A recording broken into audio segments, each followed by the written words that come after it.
అంతలోనే red signal కూడా వచ్చేసినప్పుడు ఏం చేయాలి? మరి రోడ్డు క్రాస్ చేసేవారు ఆగిపోవాలి, అవునా కదా? ఆగిపోకుండా చూసుకోకుండా ఇంకో 2 అడుగులు ఎదురుకేశాడు. సిగ్నల్ స్టార్ట్ అవ్వడము, అక్కడి నుంచి వాహనం వేగంగా రావడము కొట్టేసింది. స్పాట్లోనే చనిపోయాడు. అప్పుడు మనం అంతా మాట్లాడే మాట ఏంటో తెలుసా?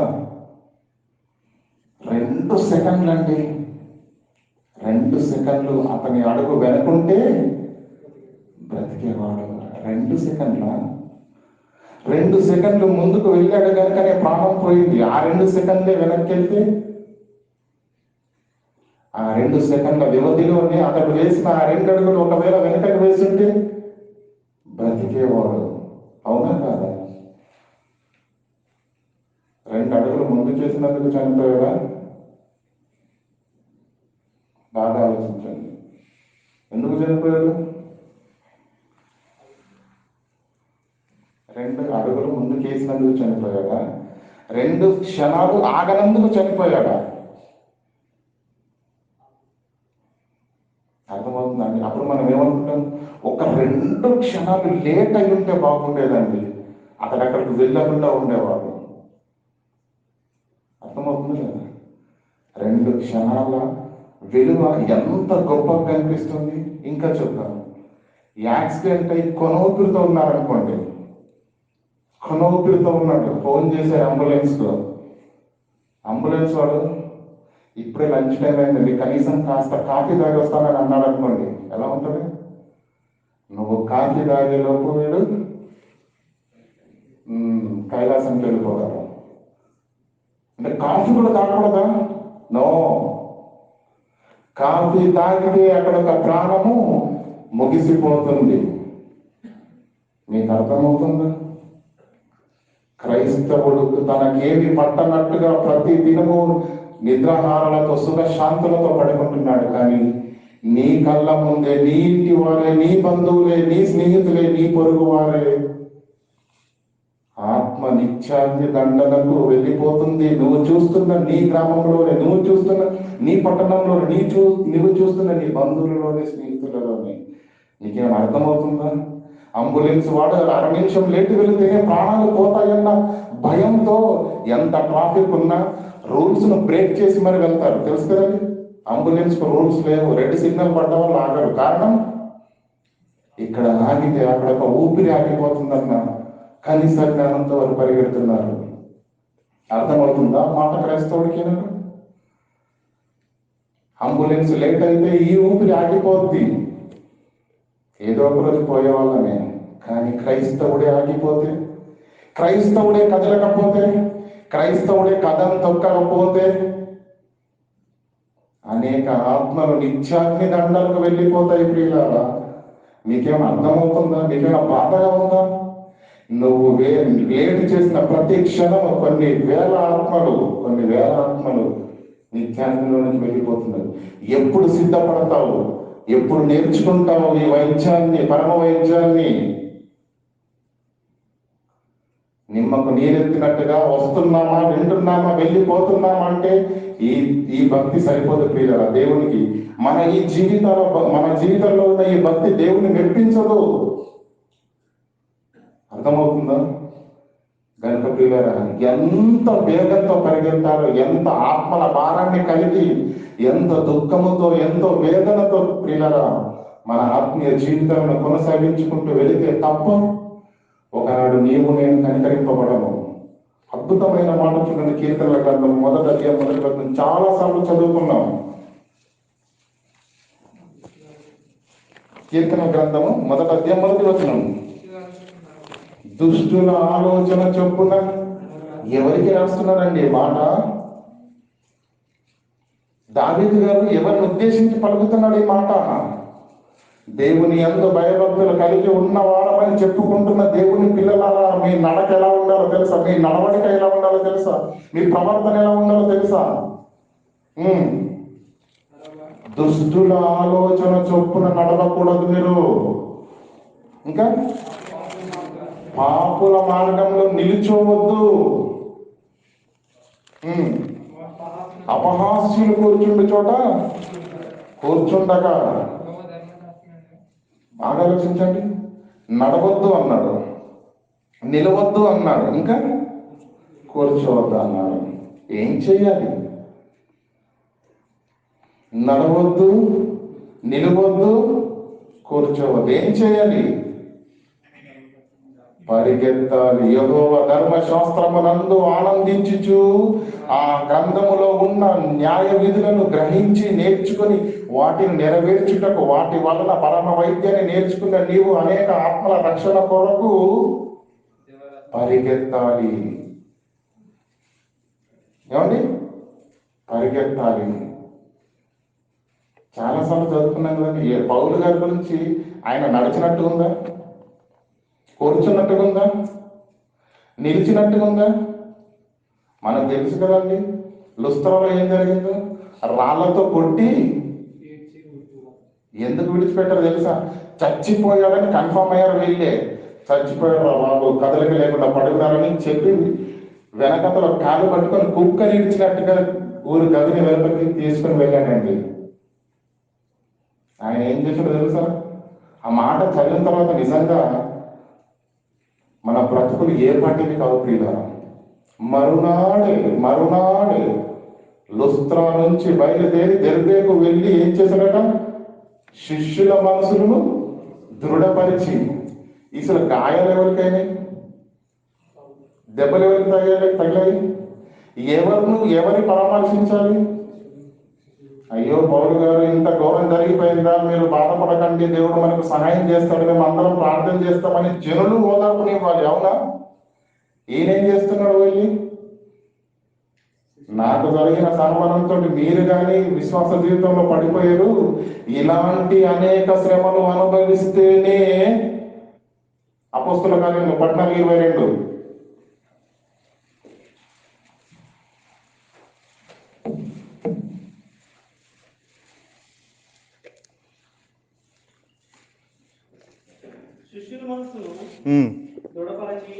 శిష్యుల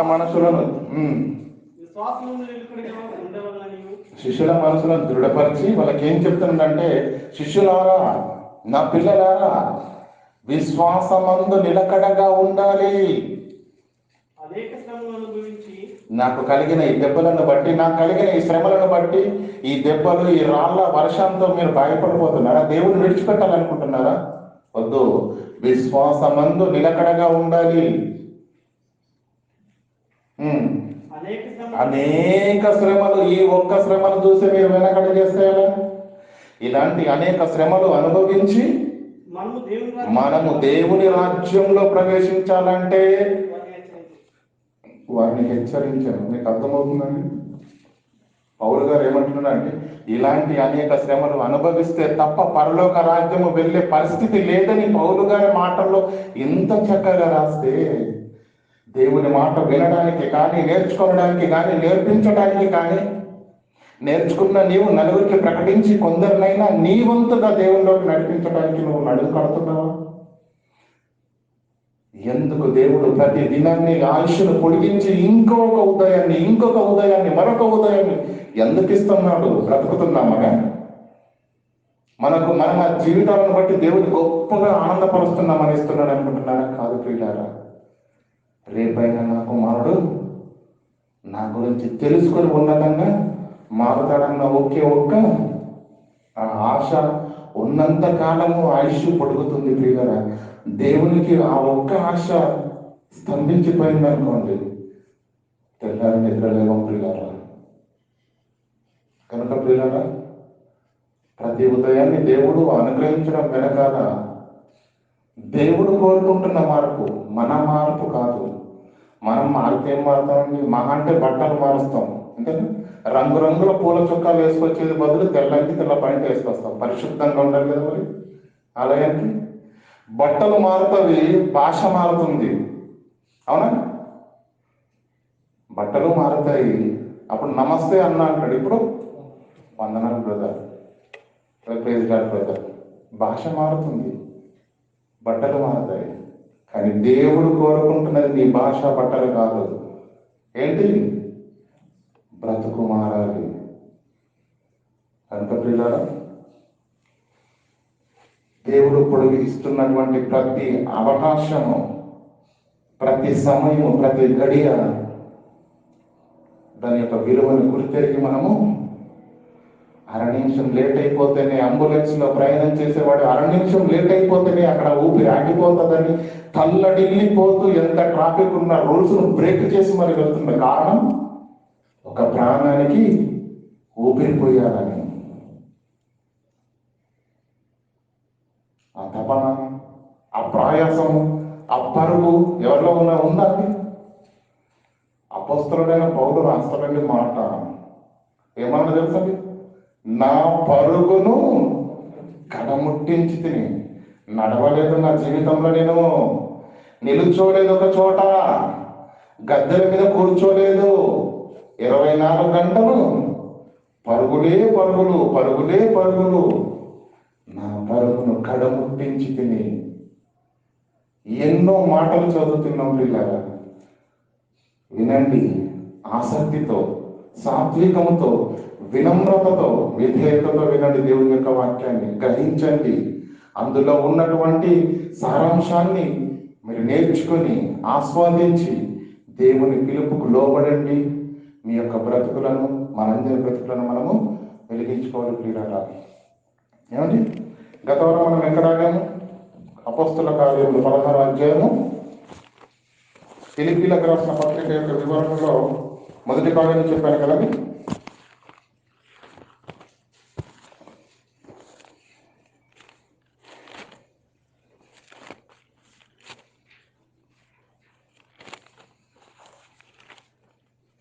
అపోస్తల కార్యములు 16వ అధ్యాయము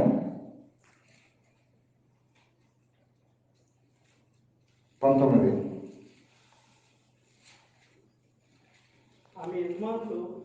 అక్కడ ఆయనకి మొదలు ఎదుర్కెళ్ళాము. లేదండి, అక్కడ వరకు వెళ్ళారు. మనం 23కే స్టార్ట్ చేశాము. అయితే ఆమె యజమానులు అదే పుతేను అని చిన్నది దయ్యం పట్టినదై ఉన్నప్పుడు పౌలు ప్రతిసారి అక్కడికి వెళుతున్నప్పుడు, మీరు సర్వోన్నతమైన దేవుని కుమారుడు, మీకు రక్షణ మార్గం ప్రచురం చేయడానికి వచ్చారని ప్రతిసారి ఆవిడ అలా చెబుతూ ఉంటే విని విని విని పౌలు గారు ఏమన్నారు? నిన్ను యేసుక్రీస్తు నామంలో గద్దిస్తున్నాను దయ్యమా, ఆ చిన్నదాన్ని విడిచి వెళ్ళిపో అనగానే ఏమైంది? ఆ చిన్నది పూర్ణ స్వస్థత నొంది చక్కగా ఉంది. అప్పటి వరకు దయ్యము పట్టడం వల్ల సోద చెప్పింది. సోద చెప్పడం వల్ల తమ యజమానులు లాభాలు భారీగా కడించారు. ఎప్పుడైతే ఆవిడ మామూలు మనిషి అయింది, ఇంకా సోదం చెప్తుంది చెప్పండి. గనక లాభం అనేది, రాబడనేది ఆగిపోయింది. గనక ఆమె యజమానులు కోపంతో ఏం చేశారు? ఎవరిది చేసింది? పౌలు ఈడ్చుకొని వెళ్ళారండి. ఎక్కడికి? గ్రామపు చావడిలోనికి తీసుకొని వెళ్ళి పంచాయతీలో నిలబెట్టారండి.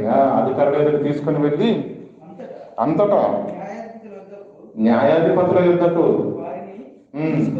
తీసుకొని వచ్చి, ఈ మనుషులు యూదులై ఉండి రోమీలమైన మనము అంగీకరించుటకైనను చేయుటకైనను కూడని ఆచారాలను ప్రకటించుచు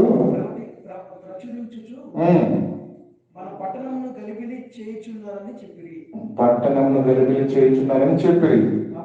అప్పుడు ఏమండి, ఇంతకు పౌలు గారిని గ్రామం చావడిలోనికి ఈడ్చుకొని వచ్చింది రోమీలకు లేనిపోని ఆచార వ్యవహారాలను ప్రకటించడం వల్ల తీసుకొని వచ్చారా? ఆ చిన్నదానికి పూర్ణ స్వస్థత చేయడం వల్ల వచ్చారా? అంటే జరిగింది ఒకటి. అబద్ధ సాక్షులను నిలబెట్టి పౌలు శీలల మీద లేనిపోనివన్నీ నూరిపోసి అమాయకులకు ఆ అధికారుల మీద చెప్పించగానే వాళ్ళు ఏం చేశారు?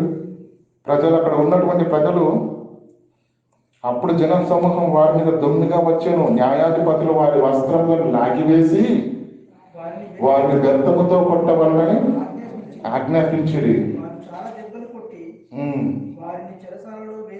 వారిని చాలా దెబ్బలు కొట్టి చెరసాలలో వేసి భద్రముగా కనిపెట్టవలనని చెరసాల నాయకునికి ఆజ్ఞాపించాడు.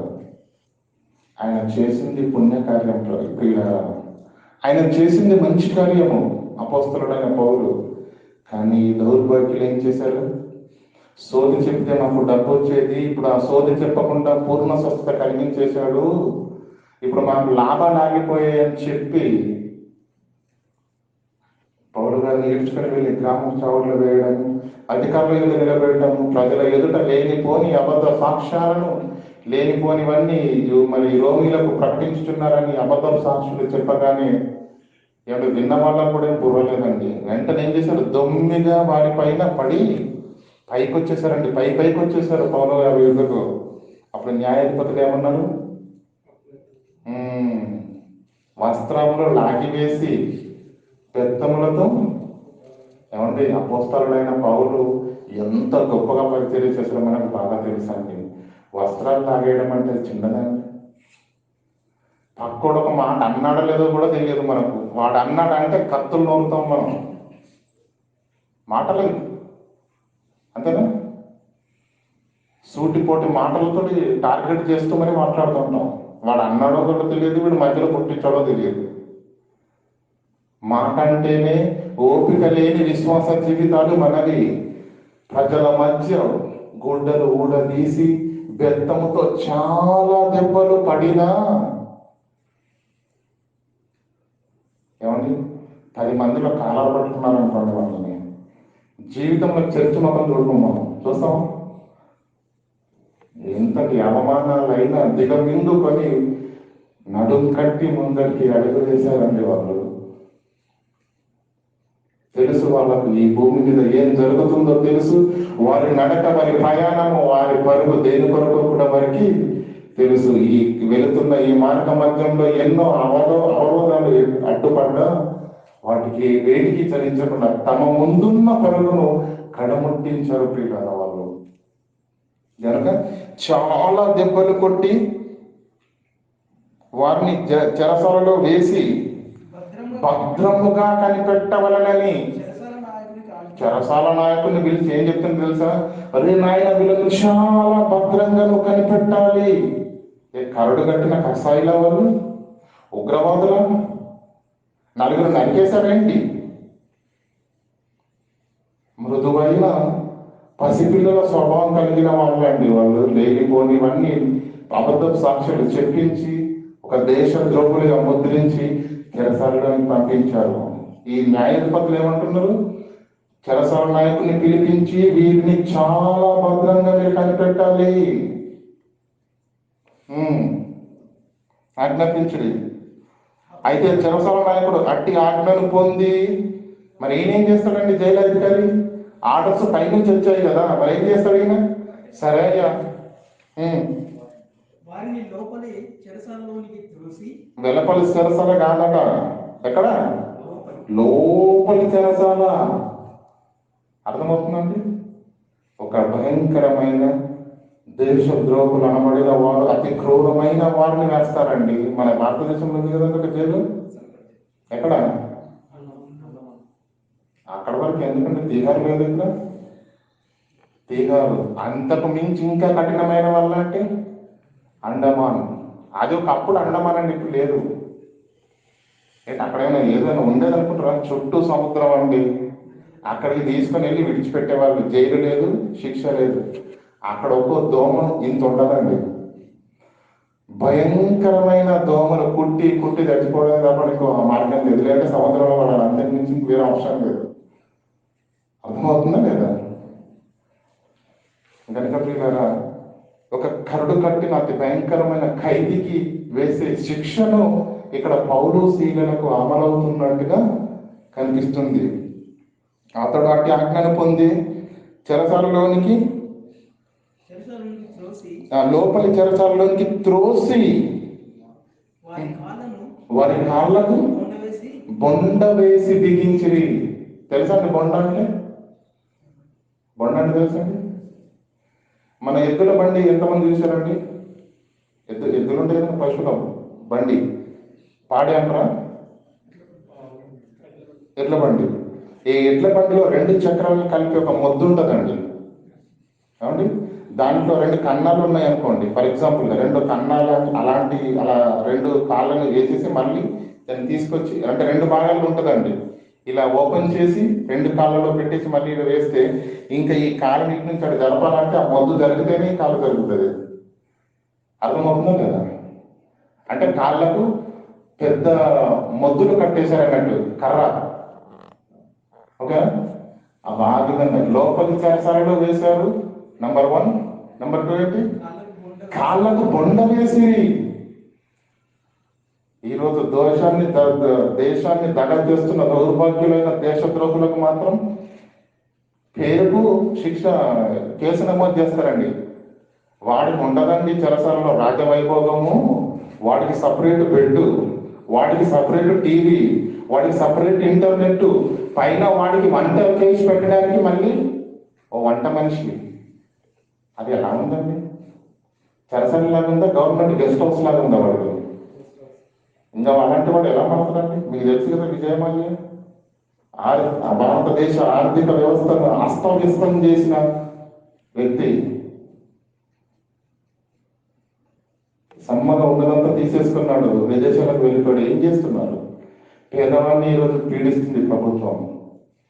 కనుక పిల్లలు అటువంటి వారికి రాజమర్యాదలు, నిస్వార్థంగా ప్రజల క్షేమాన్ని కోరి తన జీవితాన్ని అంకితం చేస్తున్న పరిశుద్ధుడైన దేవుని పరిచారకుడు అపోస్తలుడైన పౌలు గారి పరిస్థితి ఎలా ఉంది? వారు చాలా దెబ్బలు కొట్టి వారిని చెరసాలలో భద్రంగా వేసి కనిపెట్టవలని చెరసాల నాయకునికి ఆజ్ఞాపించి అతడు అట్టి ఆజ్ఞ పొంది వారిని లోపలి చెరసాలలోనికి త్రోసి కాళ్ళకు బొండ వేసి బిగించిరి. ఏమండి? బొండ వేసి బిగించిరి. ఎక్కడుండే పౌలు గారు ఎక్కడికి వెళ్ళిపోయారు? ఎలాంటి భయంకరమైన కేసులో ఇరుక్కుపోయాడు? అసలు ఇప్పుడు ఆయన బయటకు వచ్చే అవకాశం ఉందంటారా? పరిస్థితిని బాగా ఆలోచించండి ప్రియులారా. ఇంకా చదవండి. అయితే మధ్యరాత్రి వేళ పౌలును సీలయు దేవునికి ప్రార్థించుచు పాడుచుండిరి, ఖైదీలు వినుచుండిరి. అప్పుడు ఒకసారి మీరు బాగా ఆలోచించండి. ఖైదీలు అనబడిన వాళ్ళు ఎవరు? ఎలా ఉంటారండి ఖైదీలు? ఎవరు ఖైదీలుగా మారుతారు? అదే పని ఉంటుంది. కఠినులు, క్రూరత్ములు, ఎదుటి మనిషి పైన జాలి దయ లేకుండా నిస్వార్థంగా గాయపరచడము, చంపడము, నరకడము. ఏమండి? కఠినాత్ములు, క్రూరులు అంతేనా?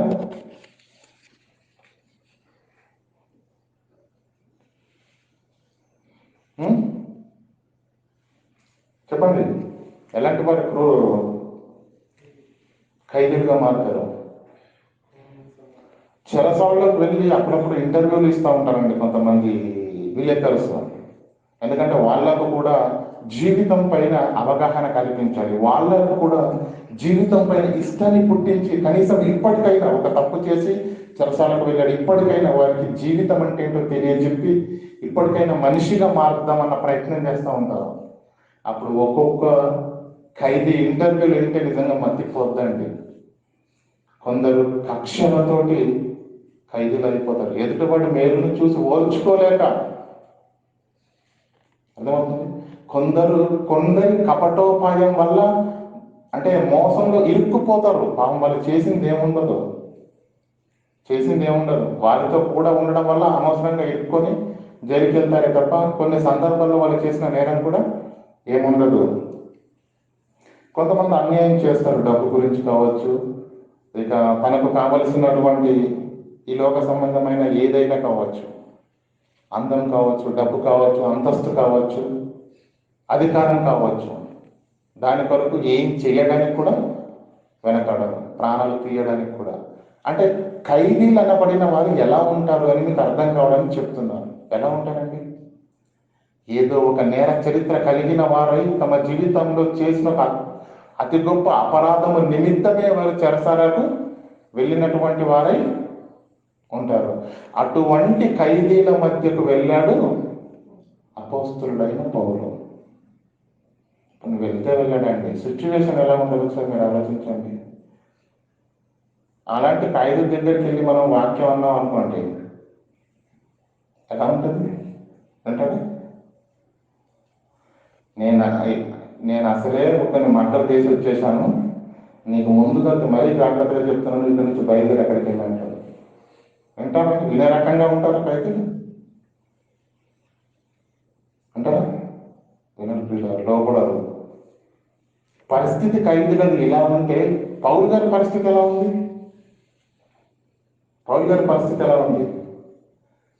అసలే ఉదయం నుంచి సాయంకాలం వరకు మరి గ్రామ చావడిలో వేసి వస్త్రాలను తీసివేసి లాగేసి భయంకరంగా బెత్తములతో కొట్టి లోపలి చెరసలలో వేసి పైగా కాళ్ళకు బొండ బిగిస్తే పడుకోవడానికి కుదరదు. మీకు అర్థమైందో లేదో నేను చెప్పింది ఆ మాట.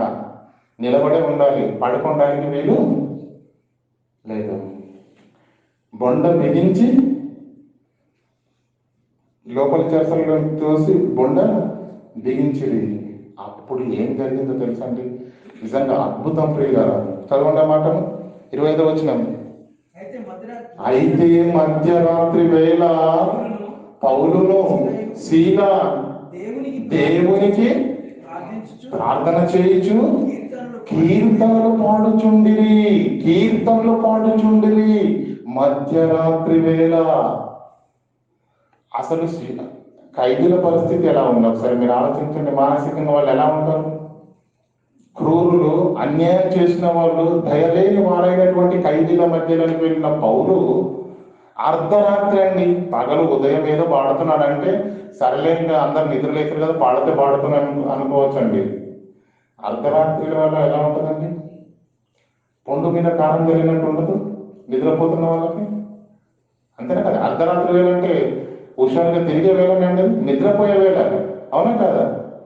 అర్ధరాత్రి వేళ పౌలు సీలలు దేవునికి ప్రార్థన చేయుచు కీర్తనలు పాడుచుండిరి.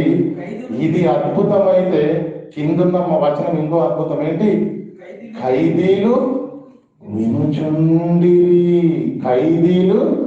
వినిచుండిరి. క్రూరులు, హంతకులు, అన్యాయస్తులు, ఎదుటి వారి పైన దయ లేకుండా నిర్దాక్షణంగా మనుషులను కూడా చంపే క్రూరమైన తత్వం కలిగిన ఖైదీలు పౌలు సీలలు పాడుతున్న పాటలను ఏం చేస్తున్నారట? వింటున్నారట. అది కూడా ఎప్పుడు? అర్ధరాత్రి వేళ కూడా పౌలు సీలలు పాట పాడితే ఆనందంతో వింటున్నారంటే ఎలా ఉన్నాయి వారి పాటలు? ఎలా ఉన్నాయండి? పౌలు పాడితే ఖైదీలు కూడా వింటారు. మనం పాడితే మామూలు కూడా ఖైదీ అయిపోతాడు, మనల్ని చంపి. అర్థమవుతుందా లేదా? ఎలా ఉంటుందండి పాట? కొలస్సీలకు రాసిన పత్రిక 3వ అధ్యాయం 11వ వచనం.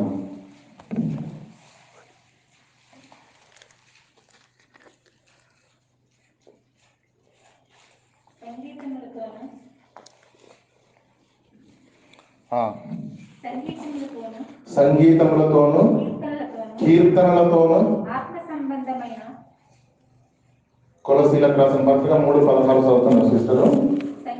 సంగీతములతోను కీర్తనలతోను ఆత్మ సంబంధమైన పద్యములతోను ఒకనికి ఒకడు బోధించుచు బుద్ధి చెప్పుచు కృపాసహితముగా మీ హృదయములతో ఆత్మలతో దేవుని గురించిన జ్ఞానము, దేవుని గురించి గానము చేయుచు సమస్త విధములైన జ్ఞానముతో క్రీస్తు వాక్యము మీలో సమృద్ధిగా నివసింపనియుడి. ఎలా పాడమంటుందండి?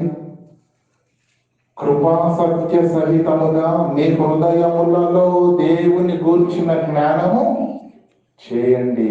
హృదయములలో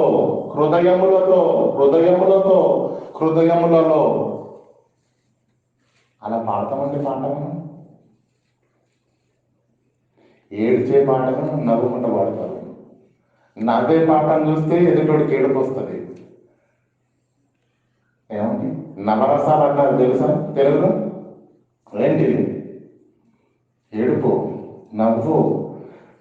ఆ పాటలో ఉన్నటువంటి భావజాలము మన గొంతులో నుంచి రావాలి. పాడతారంటే కట్టె పిలిచిన కన్నీటి కాదు పాడరా అంటే నవ్వుకుంటూ ఫేసు ఎక్కడ లేని గ్లో వస్తుంది. అప్పుడు ఆ గ్లోతో పాడవలసిన పాట కాదు. కంటికి 2 దారులు కారుతుండగా పాడవలసిన పాట. కట్టెలపై నీ శరీరము కనిపించదు, గంటకు మళ్ళీ మట్టిలోన పెట్టిన నిన్నే గుర్తించదు నీ తల్లి. పాడతామంటారా? ఎలా పాడమంటున్నాడు? అపోస్తలుడైన పౌలు కరుడు గట్టిన ఖైదీల మధ్యకు వెళ్ళి అర్ధరాత్రి వేళ పాట పాడితే కిమ్మన లేదండి ఎవరు కూడా. ఖైదీలు వినుచుండిరి. ఎలాంటి పాటలు అవి! ఖైదీలు కూడా మాట్లాడకుండా. ఏమంటే ఖైదీలు అంటే అందులో 2 మంచోళ్ళు ఉండొచ్చు అంటే మిగతా వాళ్ళ పరిస్థితి ఏంటంటే ఎవడైనా అడ్డు చెప్పినట్టు ఉంది అక్కడ. కిమ్మనకుండా విన్నారంటే ఎంత అద్భుతంగా పాడుంటారు, ఎంతటి అంకిత భావంతో పాడుంటారు, ఎంతటి హృదయ అంతరంగాలలో నుంచి పాడుంటారు. హృదయములతో కృపా సత్య సహితముగా మీ హృదయములలో దేవుని గూర్చి గానము బుద్ధి చెప్తే కృపా సత్య సహితముగా మీ హృదయములలో దేవుని గూర్చిన జ్ఞానము చేయించు. దేవుని గురించినటువంటి జ్ఞానము చేసేటప్పుడు ఎలా చేయాలి? హృదయములతో. ఇంకొక అద్భుతమైన మాట ఉంటుంది చూడు, కీర్తన గ్రంథము 71 అధ్యాయం 22, 23 వచనాలు.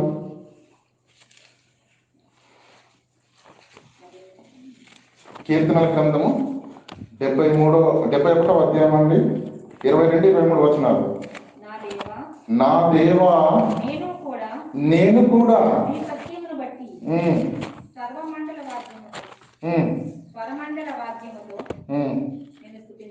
స్తుతించెదను. ఇశ్రాయేలీల పరిశుద్ధ దేవా సితారతో నిన్ను కీర్తించెదను. ఏమంటే మాట అండర్లైన్ చేసుకోండి. ఎవరైనా వచ్చిన ఇందాక చదివారు, నా దేవా నేను కూడా నీ సత్యమును బట్టి స్వరమండల వాద్యముతో నిన్ను స్తుతించెదను. ఇశ్రాయేలీల పరిశుద్ధ దేవా సితారతో నేను నిన్ను కీర్తించదనని చెప్పి ఎలా కీర్తిస్తానో తెలుసా? ఎలా స్తుతిస్తానో తెలుసా? నేను నిన్ను కీర్తించినప్పుడు నా పెదవులను నీవు విమోచించావే. పాపముల చేత అపరాధముల చేత చచ్చిన రక్తపు మడుగులో పడి ఉన్న నన్ను నీ పరిశుద్ధమైన రక్తము చిందించి నన్ను కడిగావే, నన్ను బ్రతికించావే తండ్రి. నీ రక్తము చిందించడం వలన కడగబడిన ఈ ప్రాణము, లేదంటే పాతాళ అగ్నిగుండానికి జారిపోయేది ఈ ప్రాణము. నీవు విమోచించినటువంటి ఈ ప్రాణము నిన్ను గూర్చి ఉత్సాహధ్వని చేయును. ఏమని మాట్లాడుతున్నాడు ఇక్కడ? నేను కీర్తించినప్పుడు నా పెదవులను నంబర్ 1 నీవు విమోచించిన ప్రాణం కూడా పాట పాడద్దు అంటుంది అక్కడ. గ్రంథకర్త ఏమని వస్తున్నాడు? నేను పాడేటప్పుడు నా పెదవులు మాత్రమే కాదు, నీవు విమోచించిన ప్రాణం ఏదైతే ఉందో ఇక్కడ, ఈ ప్రాణం నాది కాదు తండ్రి. నీవు విమోచించావు, నీవు దయచేసావు. నీ దయ దాక్షిణ్యాల మీద బ్రతుకుతున్న నేను, నా పెదవులు ప్లస్ నీవు విమోచించిన నా ప్రాణము కూడా నిన్ను గురించి ఉత్సాహ ధ్వని చేయను. అంటే పాట ఎలా పాడాలి? పెదవులతోనే. చాలాసార్లు అంటాడు కండి యేసుక్రీస్తు, మీరు పెదవులతో నన్ను గణపరుస్తున్నారు కానీ మీ హృదయం నాకు దూరంగా ఉన్నది అంటే దాని అర్థం ఏంటి? పాట మనం పాడతాం కదండి. పౌలు వాళ్ళ ఏమంటే పాట తెలుసండి, నిసాగెద యేసునితో నా జీవిత కాలం అంతా. విన్నారా మాట? పౌలు వలె సాగేదా అంటాడు. ఒక్కరోజు కూడా పక్కడికి వాక్యం చెప్పాడు. దాని అర్థం ఏంటి? నీవు పెదవులతోటే కనపరుచుచున్నావు, కానీ నీ హృదయాంతరంగాలలో నుంచి నీవు గానము చేయడం లేదు. నువ్వు పౌలు లాగా పరిగెత్తి పాడు, అప్పుడు నువ్వు పెదవులతో పాడినట్టు. నెంబర్ 1. నెంబర్ 2, నీ హృదయాంతరంగాలలో నుంచి నీ హృదయముతో, నీ ఆత్మతో, నీ ప్రాణముతో కూడా నువ్వు పాడినట్టు అవుతుంది. కానీ మనం చేస్తామండి. అంటే ఇంకో మాట ఉంటుందండి, నీవు చేసిన ఉపకారములకు నేనేమి చెల్లించను. అసలు ఆ మాట ఎవరు రాశారండి? ఆ మాటలు ఎవరు రాశారు? దావీదు రాశాడు. ఏమన్నాడు తెలుసా? నీవు నా ఎడల కలిగించినటువంటి ఈ కృపకు, ఈ వాత్సల్యానికి, ఈ మేలులకు తండ్రి నేనేం చెయ్యాలి తండ్రి? నా గర్భఫలమైన మొదటి కుమారుని నీకు అర్పిస్తే సరిపోతుందా? అది కూడా చాలా అన్నాడు. వేలాది నదులంత విస్తార తైలం తీసుకొచ్చి ఇవ్వనా నీకు? ఆయన ఎవరండి? 40 సంవత్సరాలు ఏకదాటిగా ఇశ్రాయేలు మహాసామ్రాజ్యాన్ని పరిపాలించిన చక్రవర్తి. ఆయన దగ్గర సత్తా ఉంది. ఒకవేళ ఈ మాట విని దేవుడు, సరే దావీదు, విస్తారమైన తైలం కావాలి నాకు తేడా తెస్తాడా? తేడా. మనకు రాసుకోవడానికి మంచి నూనె ఉండదు తలకు. మనం ఆ పాట పడితే ఎలా ఉంటుందండి? అది మనకు తగద పాట.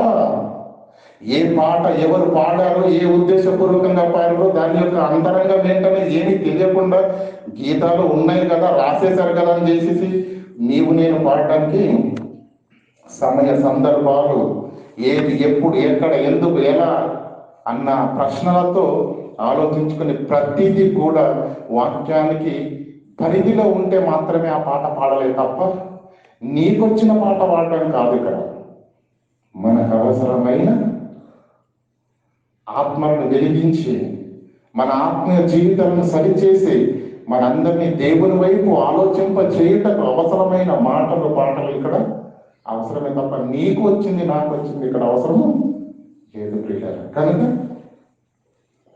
ఏం పాడుతున్నామా? నే సాగేదా యేసునితో జీవిత కాలం అంతా అని పాడి, నేను పౌలు వలె సాగేదా, నేను మోషే వలె సాగేదని పాడుతున్నాం. ఏనాడైనా బైబిల్ పట్టుకుని సువార్తకు బయలుదేరుతామండి? పక్కనున్న సహోదరుడికి చెప్తామా? అసలు మనం వింటామా? అది చెప్పండి.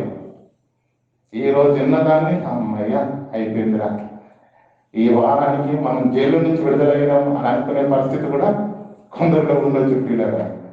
కనుక దేవుని యొక్క వాక్యాన్ని శ్రద్ధతో, ఆసక్తితో, వినయమ్రతతో, భయభక్తులతో విని ముందుకు సాగితేనే పిల్లగా అద్భుతంగా ఉంటుంది. పౌలు సీలలు అర్ధరాత్రి వేళ కఠినులైన ఆ ఖైదీల మధ్య పాటలు పాడుతున్నప్పుడు ఆ ఖైదీలు ఏం చేశారటండి? వినుచుండిరి. ఎవరు మాట్లాడలేదా? ఎవరికి చిరాకు అనిపించలేదా? ఎవరికి డిస్టర్బ్ అనిపించలేదా? ఏంట్రా ఈ అర్ధరాత్రి వేళ ఈ పాటలు ఏంటి, ఈ మాటలు ఏంటి, మీరు నోరు మూస్తారా, మిమ్మల్ని బయటకు మీరు గంటేయమంటారా అన్నారా? లేదు ప్రియుల. కరుడు కట్టిన కసాయి వాళ్ళు అనబడిన వాళ్ళు, క్రూరత్ములు, హంతకులు అనబడిన వాళ్ళు ఉన్నారు అక్కడ ఆ ఖైదీలలో. కానీ అర్ధరాత్రి ప్రియులారా, 10 గంటలకు కాదండి, పొద్దున ఉదయకాలంలో కాదండి, అర్ధరాత్రి పాటలు పాడిన ఆ ఖైదీలు ఏం చేశారట? వినుచుండి. అంటే ఖైదీలు కూడా తమ్ము తాము మైమరిచిపోయి ఆ గీతాలను ఆలకిస్తూ తమ్ము తామే మరిచిపోయి ఆనందంగా ఆ యొక్క గీతాలను వినుచున్నారంటే అపోస్తలుడైన పౌలు సీలలు పాడిన పాటల్లో ఉన్న మాధుర్యము, ఆ పాటల్లో ఉన్నటువంటి అంకిత భావము, ఆ పాటల్లో ఉన్న మాటల్లో ఉన్న అర్థము వారి జీవితాలను ఆలోచింప చేసే ఉన్నతమైన జ్ఞాన సంబంధంతో కూడిన మాటలు, పాటలు ప్రియులారా. కనుకనే వింటున్నారు, ఆలకిస్తున్నారు, ఆలోచనలో పడ్డారు. ఎంత అద్భుతం అండి! అసలు ఆ ప్లేస్ లో ఉంటే మనం అక్కడికి వెళ్దామండి. చెరసాలలోకి వెళ్ళిన తర్వాత ఇటువంటి ఒకవేళ పౌరు ప్లేస్ లో మనం ఉన్నాం అనుకోండి, ఎలా ఆలోచిస్తామండి మనం? ఎవరినొక మంచి వకీల్ను ప్రిపేర్ చేసుకోవాలి, ఎవరి కాళ్ళగా పట్టుకొని వీలైనంత త్వరగా ఈ చెరసాల నుంచి బయటపడాలి. ఇక జీవితంలో బైబిల్ పడితే ఒట్టు. ఎందుకు ఇదంతా కట్టాలి? మనకు అవసరం కానీ పౌలు గారి జీవితం వేరే ప్రియులారా. అక్కడికి వెళ్ళినా కూడా అర్ధరాత్రి వేళ పాటలు పాడటం ఏంటండి? వీళ్ళు పాటలు పాడితే వాళ్ళు వినడం ఏంటి? విన్నారు ప్రియులారా, విన్నారు. ఇంకా అప్పుడు అప్పుడు అకస్మాత్తుగా ఆ అద్భుతమైనటువంటి ఆ సన్నివేశంలో అర్ధరాత్రి వేళ ఈయన పాటలను ఆలకించి పాడినప్పుడు, ఖైదీలు విన్నప్పుడు అక్కడ జరిగినటువంటి మహా అద్భుతం ఏంటంటే, అప్పుడు అకస్మాత్తుగా అకస్మాత్తుగా మహాభూకంపం మహాభూకంపం కలిగేను, చెరసాల పునాదులు అదిరెను. చెరసాల యొక్క పునాదులు అదిరెను. అదిరేను. వెంటనే తలుపులన్నీ తెరుచుకొనెను. ఏమంటే భూకంపం వచ్చేసిందండి. చెరసాల పునాదులన్నీ కదిలింపబడ్డాయి. ఏమయ్యాయంటే చెరసాలకు ఉన్నటువంటి అన్ని ద్వారములు ఓపెన్ అయిపోయాయండి. అందరి బంధకాలు ఊడి అందరి బంధకాలు అంటే అందరికి చెరసాలలో వేసిన తర్వాత ఇలా సంఖ్యలు వేస్తారు కదండి, ఆ సంఖ్యలు కూడా తెగిపోయాయంట. తెగిపోయినప్పుడు ఏం చేయాలి? అసలు ఖైదీలు ఎలా ఉంటారండి? ఎప్పుడు ఛాన్స్ దొరుకుతుందా, ఎప్పుడు పారిపోదామని గోడకు కన్నం పెట్టేవాళ్ళు కొంతమంది, కిటికీలకు కన్నం పెట్టేవాళ్ళు కొంతమంది. ఏమండి, వారు తినడానికి ఇచ్చినటువంటి బొచ్చెతో సొరంగాన్ని తవ్వి బయటికి వెళ్ళిన మహాచరిత్రలు ఉన్నవి. మీకు తెలుసో లేదు? తినడానికి అన్నం తినడానికి ఒక ప్లేట్ ఉంటుంది కదండి, దాంతో వాడు అర్ధరాత్రి నిద్రపోకుండా దబ్బేవాడట. భూమిని తవ్వి సొరంగం చేసేసాడు ఆల్రెడీ. సొరంగం చేసేసాడు, మళ్ళీ ఎప్పట్లాగా ఏం ఎరగనట్టు కూర్చుంటాడు. రేపు కొద్దిగా సొరంగం చేయడం, అలా కొన్ని రోజులు అలా సొరంగం కింది నుంచి బయటికి మంచి సొరంగం చేసేసుకున్నాడు. ఒక రోజు నెమ్మదిగా చెప్ప పెట్టకుండా బయటికి వెళ్ళాడు. అసలు ఇంత జైలు అధికారి ఇక్కడే ఉన్నాడు, వేసిన తాళ్ళు వేసినట్టుగానే ఉంది, వేసిన చెరసాల వేసినట్టుగా ఉంది, ఇంతకు వీడు ఎలా వెళ్ళాడు అని చెప్పేసి అధికారులకు పెద్ద తలపోటుగా మారింది. సిబిఐ ఇన్వెస్టిగేషన్ లో తేలింది. మెల్లగా అక్కడ వెళ్ళి శబ్దాలు చేస్తా ఉంటే ఒక రకమైన శబ్దం వచ్చేసరికి దాన్ని తగ్గారండి. అప్పుడు తెలిసింది అక్కడ సొరంగం చేసిన సంగతి. అర్థమవుతుందో కదా? అంటే ఖైదీల యొక్క మానసిక స్థితి ఎలా ఉంటుంది? ఛాన్స్ దొరికితే ఉండరండి, ఎప్పుడు వెళ్ళిపోదామన్న ఆలోచనతో ఉంటారు. ఇప్పుడు ఏం జరిగింది అక్కడ? అర్ధరాత్రి వేళ పౌలు శీలలు పాటలు పాడితే ఖైదీలు వింటున్నప్పుడు ఏం జరిగింది? అద్భుతంగా ఒక భూకంపం జరిగింది. పునాదులన్నీ అదిరేను. వెంటనే తలుపులన్నీ తెరవబడెను. ఎన్ని చెరసాల గేట్లు అయితే ఉన్నాయో గేట్స్ అన్ని ఓపెన్ అయిపోయాయి. అందరి బంధకాలు ఊడెను. పైగా ఏమంటే గొలుసులతో సంఖ్యలతో బంధించారు కదండి ఖైదీలను, వారందరి బంధకంలో ఊడిపోయాకండి. ఇంకా వాళ్ళు బయటికి వెళ్ళడానికి అడ్డేంటండి? అడ్డుందా? వెళ్ళిపోవాలా వద్దా? వెళ్ళిపోవాలి. వెళ్ళిపోయా చదవండి. అంతలో చెరసాల నాయకుడు మేలుకొని చెరసాల తలుపులన్నీ తెరిచినట్టు చూసి ఆ శబ్దానికి, ఆ పునాదులు అదిరిపడినటువంటి ఆ సౌండ్ కు చెరసాల నాయకుడికి మేలుకు వచ్చేసింది. అవి బాబాయోడుకు బాంబు వేసేసారు చెరసాల మీద అనుకున్నాడేమో, భయపడిపోయాడు. పరిగెత్తుకుంటూ వచ్చేసాడు. వచ్చి చూసేసరికి ఏముంది అక్కడ? చెరసాల తలుపులన్నీ ఓపెన్ అయిపోయాయి. ఖైదీలు పారిపోయారనుకుని ఇంకా చెరసాల తలుపులు ఓపెన్ అయిపోయాయి. ఇంకా చెప్పాల్సిన అవసరం లేదు. ఏ ఒక్క ఖైదీ కూడా ఖచ్చితంగా ఉండడు, అందరూ బయటికి వెళ్ళిపోయారు అనుకొని కత్తి దూసి తన్ను తాను చంపుకొనబోయింది. మీకు ఇది అర్థమైందండి? చెరసాల తలుపులు తెరవబడి ఉంటే అందరు ఖైదీలు పారిపోతే ఈయనెందుకు తను తాను హత్య చేసుకోవాలి? పోతే పోయాడు. అయ్యా నేను పడుకున్నాను, ఒక సౌండ్ వచ్చింది, నేను పరిగెత్తుకుంటూ వచ్చేసరికి ఇక్కడ ఆల్రెడీ చెరసాలలో ఉన్న ద్వారాలను తెలుసుకుని ఉన్నాయి, అందరు ఖైదీలు పారిపోయారని ప్రభుత్వానికి చెప్తే వచ్చిన నష్టం ఏంటి? ఈయనెందుకు కత్తి చూసి మరి చంపుకోవాలనుకుంటున్నాడు? ప్రియులారా, రోమా ప్రభుత్వము అతి భయంకరమైన కాఠిన్యం కలిగినది. దానియేలు గ్రంథంలో కూడా దేవుడు చెప్తాడు, ప్రపంచాన్ని పరిపాలించిన 4 సామ్రాజ్యాలలో ప్రథమమైనది బబులోను సామ్రాజ్యం అయితే, తర్వాత వచ్చింది మాదీయ పారసికులు అయితే, 3వ సామ్రాజ్యము గ్రీకులు అయితే, 4వ సామ్రాజ్యము ప్రపంచాన్ని అతి కిరాతకంగా అతి కఠినంగా పాలించిన సామ్రాజ్యమే రోమా సామ్రాజ్యము. అది బహు కఠినమైనది. రెస్పాన్సిబిలిటీ అనేది ఫుల్ఫిల్ చేయాల్సిందే. చెరసాల నాయకుడికి ఏమంటే, ఇప్పుడు చెరసాలకు నాయకుడు ఎవరు? మేజర్, జైలు మేజర్ కదా, జైలు అధికారి అంటారు కదా మనం. ఒకవేళ ఒక ఖైదీ తప్పించుకున్నాడు అనుకోండి, దాని అర్థం ఏంటో తెలుసా? రోమా సామ్రాజ్యంలో ఉన్న చట్టాన్ని చెబుతున్నాను నేను. వాడు తప్పించుకున్నాడు అంటే నంబర్ 1 నీ అశ్రద్ధ, నంబర్ 2 నీ అసమర్థత, నంబర్ 3 నీ చేతి కూడా ఉంది. అంటే నీ ప్రమేయము, నువ్వు హెల్ప్ చేసావు అతనికి. ఒక ఖైదీ తప్పించుకున్నాడంటే దాని అర్థం ఏంటి? 1 నీ అశ్రద్ధ, అంటే నువ్వు పట్టించుకోలేదు, లాక్ వేయకుండానే పడుకున్న వాడు తీసేసుకుని వెళ్ళిపోయాడు. 2వది నీ అసమర్థత, అంటే నువ్వు సరిగ్గా కాపలా కాయలేకపోయావు. 3వది నీవే హెల్ప్ చేశావు, ప్రమేయము. అలా ఒక ఖైదీ తప్పించుకున్నాడు అనుకోండి, మాటలుండవు రోమ ప్రభుత్వంలో, మాట్లాడాలుండవు. వాని పైన అధికారి ఎవడున్నాడు? పలానా గురేసేయండి అంతే, ఇంకా మాటలు లేవు. చూడండి ఒకసారి అపొస్తలుల కార్యములు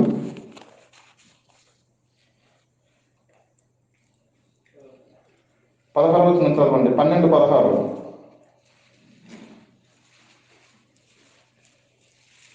అపొస్తలుల కార్యములు 12-16. పేతురు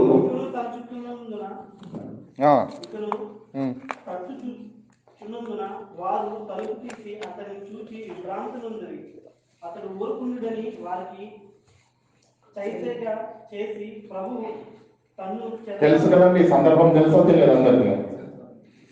హేరోదు ఏం చేస్తాడు? యాకోబును ఖడ్గంతో చంపించేస్తాడు, యోహాను యొక్క బ్రదర్ని కదా. అప్పుడు యూదులు బాగా సంతోషపడతారు.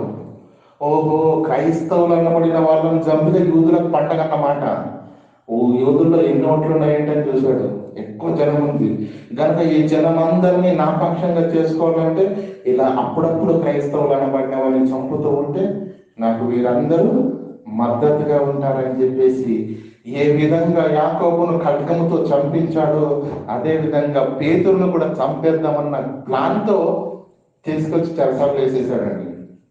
కానీ దేవుడు రాత్రికి రాత్రే దూతను పంపించి మరి చేతి పట్టుకొని పేతురును ఆ చెరసాలలో నుంచి బయటికి తీసుకుని వచ్చి ఒక వీధి దాటిన తర్వాత అప్పుడు దేవదూత వదిలేసి వెళ్ళిపోద్ది. అప్పటిదాకా అయ్యడానికి కలనుకుంటారు ఎవరు? పేతురు గారు.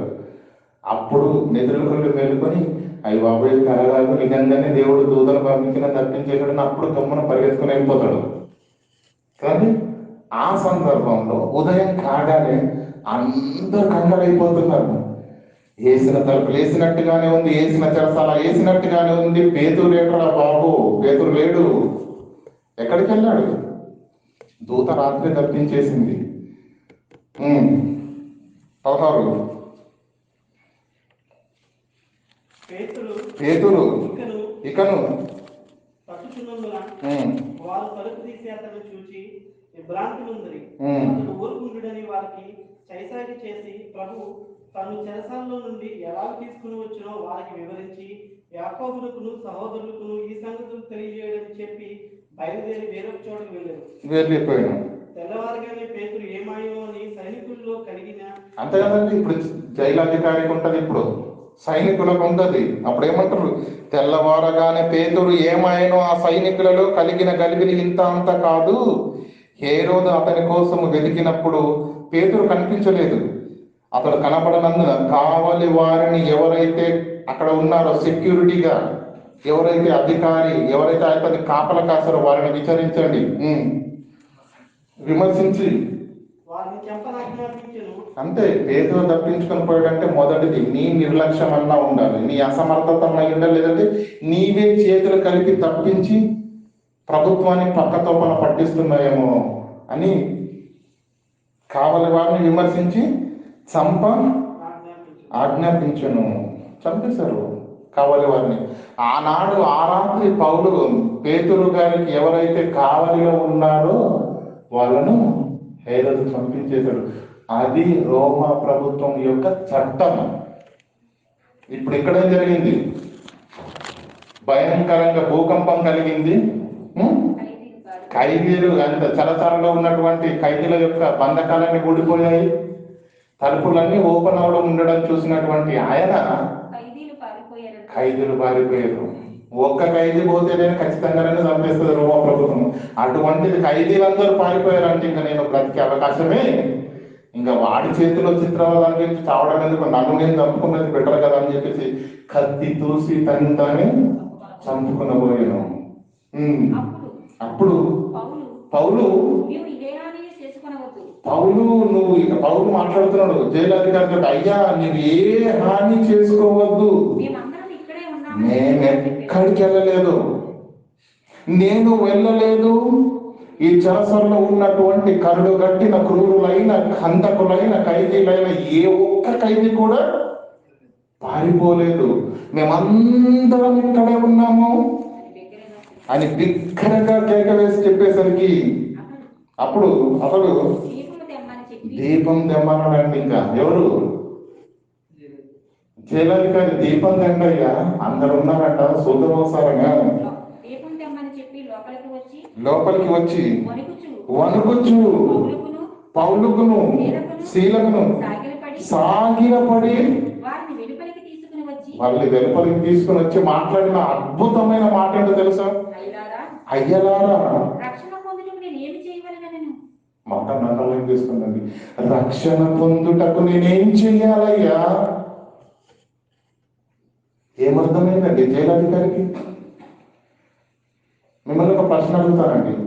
ఖైదీలకు ఛాన్స్ ఇస్తేనే కన్నాలు పెట్టి మరి పారిపోతున్న ఆ తరుణములు అతి భయంకరమైన చరిత్ర పుట్టలను తిరిగివేస్తే రోమా సామ్రాజ్యం అంత కఠినమైన సామ్రాజ్యం ప్రపంచ చరిత్రలోనే లేదు పిల్లలు.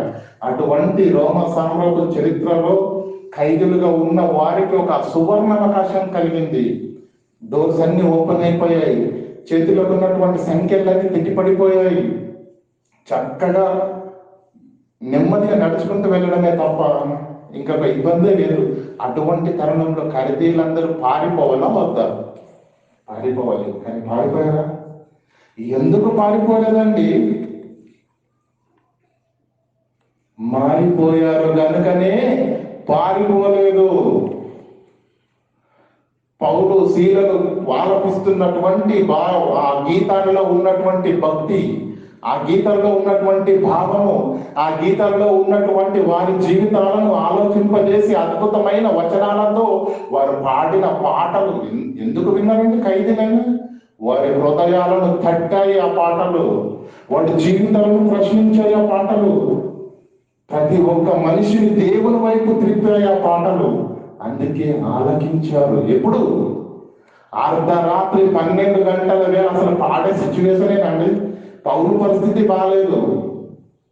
ఇంకో మాట ఉంది, కిందికి వెళ్ళిన తర్వాత ఆశ్చర్యపోయిన పాట చదివిన తర్వాత పౌరు సిచ్యువేషన్ బాగాలేదు, అలానే ఖైదీల మానసిక పరిస్థితి కూడా బాగాలేదు. అటువంటి తరుణంలో కూడా పాటలు ఆయన పాడినా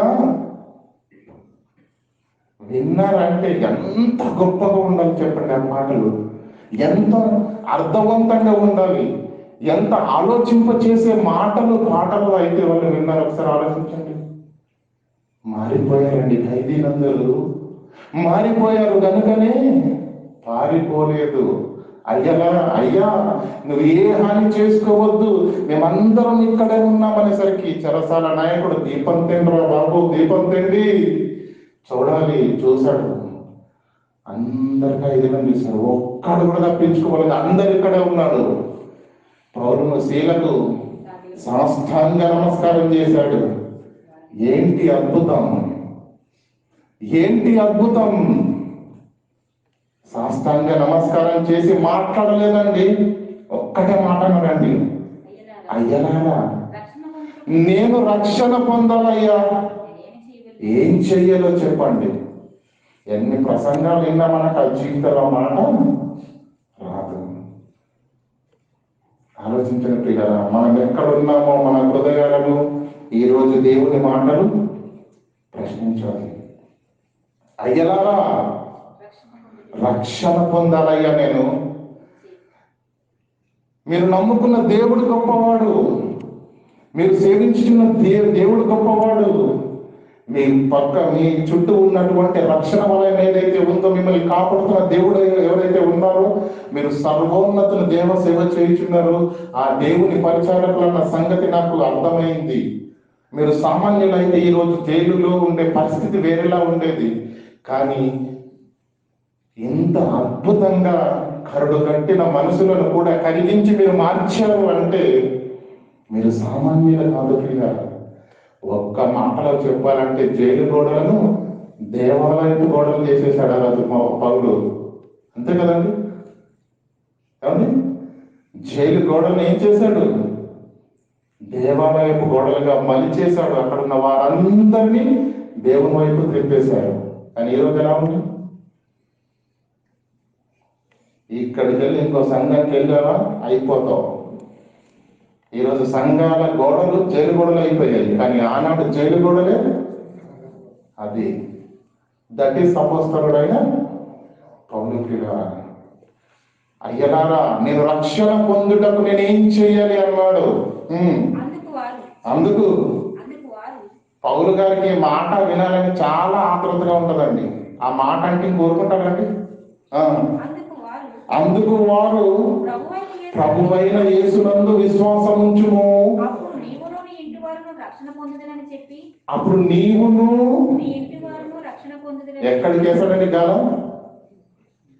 ఇంటి వారు ఎక్కడ ఉన్నారు? ఇక్కడ జరిగిన అద్భుతాన్ని, మహత్కార్యాన్ని, ఆశ్చర్య కార్యాన్ని చూసింది జైలు అధికారి మాత్రమే. అవునా కదా? కానీ పౌలు ఏమంటున్నాడు తెలుసా? నువ్వు ఒక్కడే మాత్రం నాకు నచ్చదయ్యా. నీ కుటుంబం పరిస్థితి ఏంటి? నువ్వు ఒక్కడి వరకు సరిపోతుందా? మీ నాన్నొద్దా? మారొద్దా? అమ్మ మారొద్దా? తమ్ముడు మారొద్దా? నీ కుటుంబం ఎక్కడయ్యా? అప్పుడు నీవును నీ ఇంటి వారు కూడా రక్షణ పొందాలి. అధికారి నువ్వు ఒక్కడు వస్తానంటున్నావు. కొద్దిగా నీ కుటుంబం గురించి కూడా ఆలోచించి, నీవు నీ ఇంటి వారందరూ రక్షణ పొందుదురు అని చెప్పి బోధించి. అర్థమవుతుందా లేదా? అక్కడి నుంచి నెమ్మదిగా ఇంటికి వెళ్ళారండి. అప్పుడు అందుకు వారు ప్రభువైన యేసుక్రీస్తునందు విశ్వాసం ఉంచుము, అప్పుడు నీవును నీ ఇంటి వారందరూ రక్షణ పొందుదురని చెప్పి అతని ఇంటి వారికి, హోల్ ఫ్యామిలీ, కుటుంబం అంతటికి ఏం చేశాడు? దేవుని వాక్యాన్ని బోధించి రాత్రి ఆ గడియలోనే అతడి వారిని తీసుకొని వచ్చి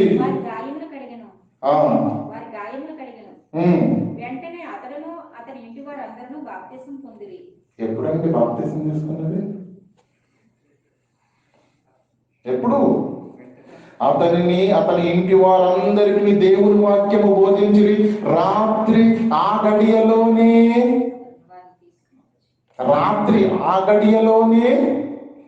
బాప్తిసం పొంది. మరి బుర్ర తట్టుకుంది కదండి వాళ్ళకి. మనకున్నంత ఇంగిత జ్ఞానం వాళ్ళకు ఉండదు. నేను కొత్త సంవత్సరం రోజు చేసుకుంటాను, పెడతాం కదండి వాయిదాలు. కొత్త సంవత్సరం రోజు కొత్తగా ఉంటుంది కదా, నేను ఆ రోజు తీసుకుంటాను. దేవుడు బాప్తిసం అనే వాళ్ళు కొంతమంది. యేసుక్రీస్తు పుట్టాడు కదా, ఈ లోకంలోనికి వచ్చాడు కదా, అదేవిధంగా ఆయన పుట్టినట్టుగా నేను కూడా కొత్త జన్మ ఎత్తుతాను. ఏ రోజు? డిసెంబర్ 25 అనేవాళ్ళు కొంతమంది కదా. పండుగల కొరకు, పబ్బాల కొరకు, డేట్ల కొరకు కాలాన్ని మీరు అంచనా వేస్తున్నారు లేదో ప్రియులారా? మీరు నిర్ణయించేది ఏ రాత్రికి? నీకు చివరి రాత్రి అయితే ఎక్కడికి వెళ్తాం ఒకసారి ఆలోచించండి. అంటే అంత ఇంగిత జ్ఞానం పౌలు గారికి లేదని మీరు అనుకుంటున్నారా? ఆ జైలు అధికారి మనం అనుకుంటాం కదండి, నేను వీడియో కూడా మాట్లాడుకోవాలి కానీ కనీసం ఫోటోలు అందించాలి కదండి. ఎందుకండి ఫోటోలు? దేనికి నువ్వు విలువనిస్తున్నావు? అపోస్తలుడైన పౌలు అమ్మాయి కూడా అధికారికి అమ్మంతం ఇంగిత జ్ఞానం లేదా కొత్త సంవత్సరంలో తీసుకోవాలని చెప్పేసి, యేసుక్రీస్తు పుట్టినరోజు తీసుకోవాలని చెప్పేసి, ఈస్టర్లో తీసుకుంటానని ఉరుతలు వాళ్ళు కూడా ఉన్నారు. మంచిది. కానీ ఇది ఇక్కడ ఉంటుంది. యాకోబు 4:14 చదువుకొని రండి. యాకోబు పత్రిక 4:14.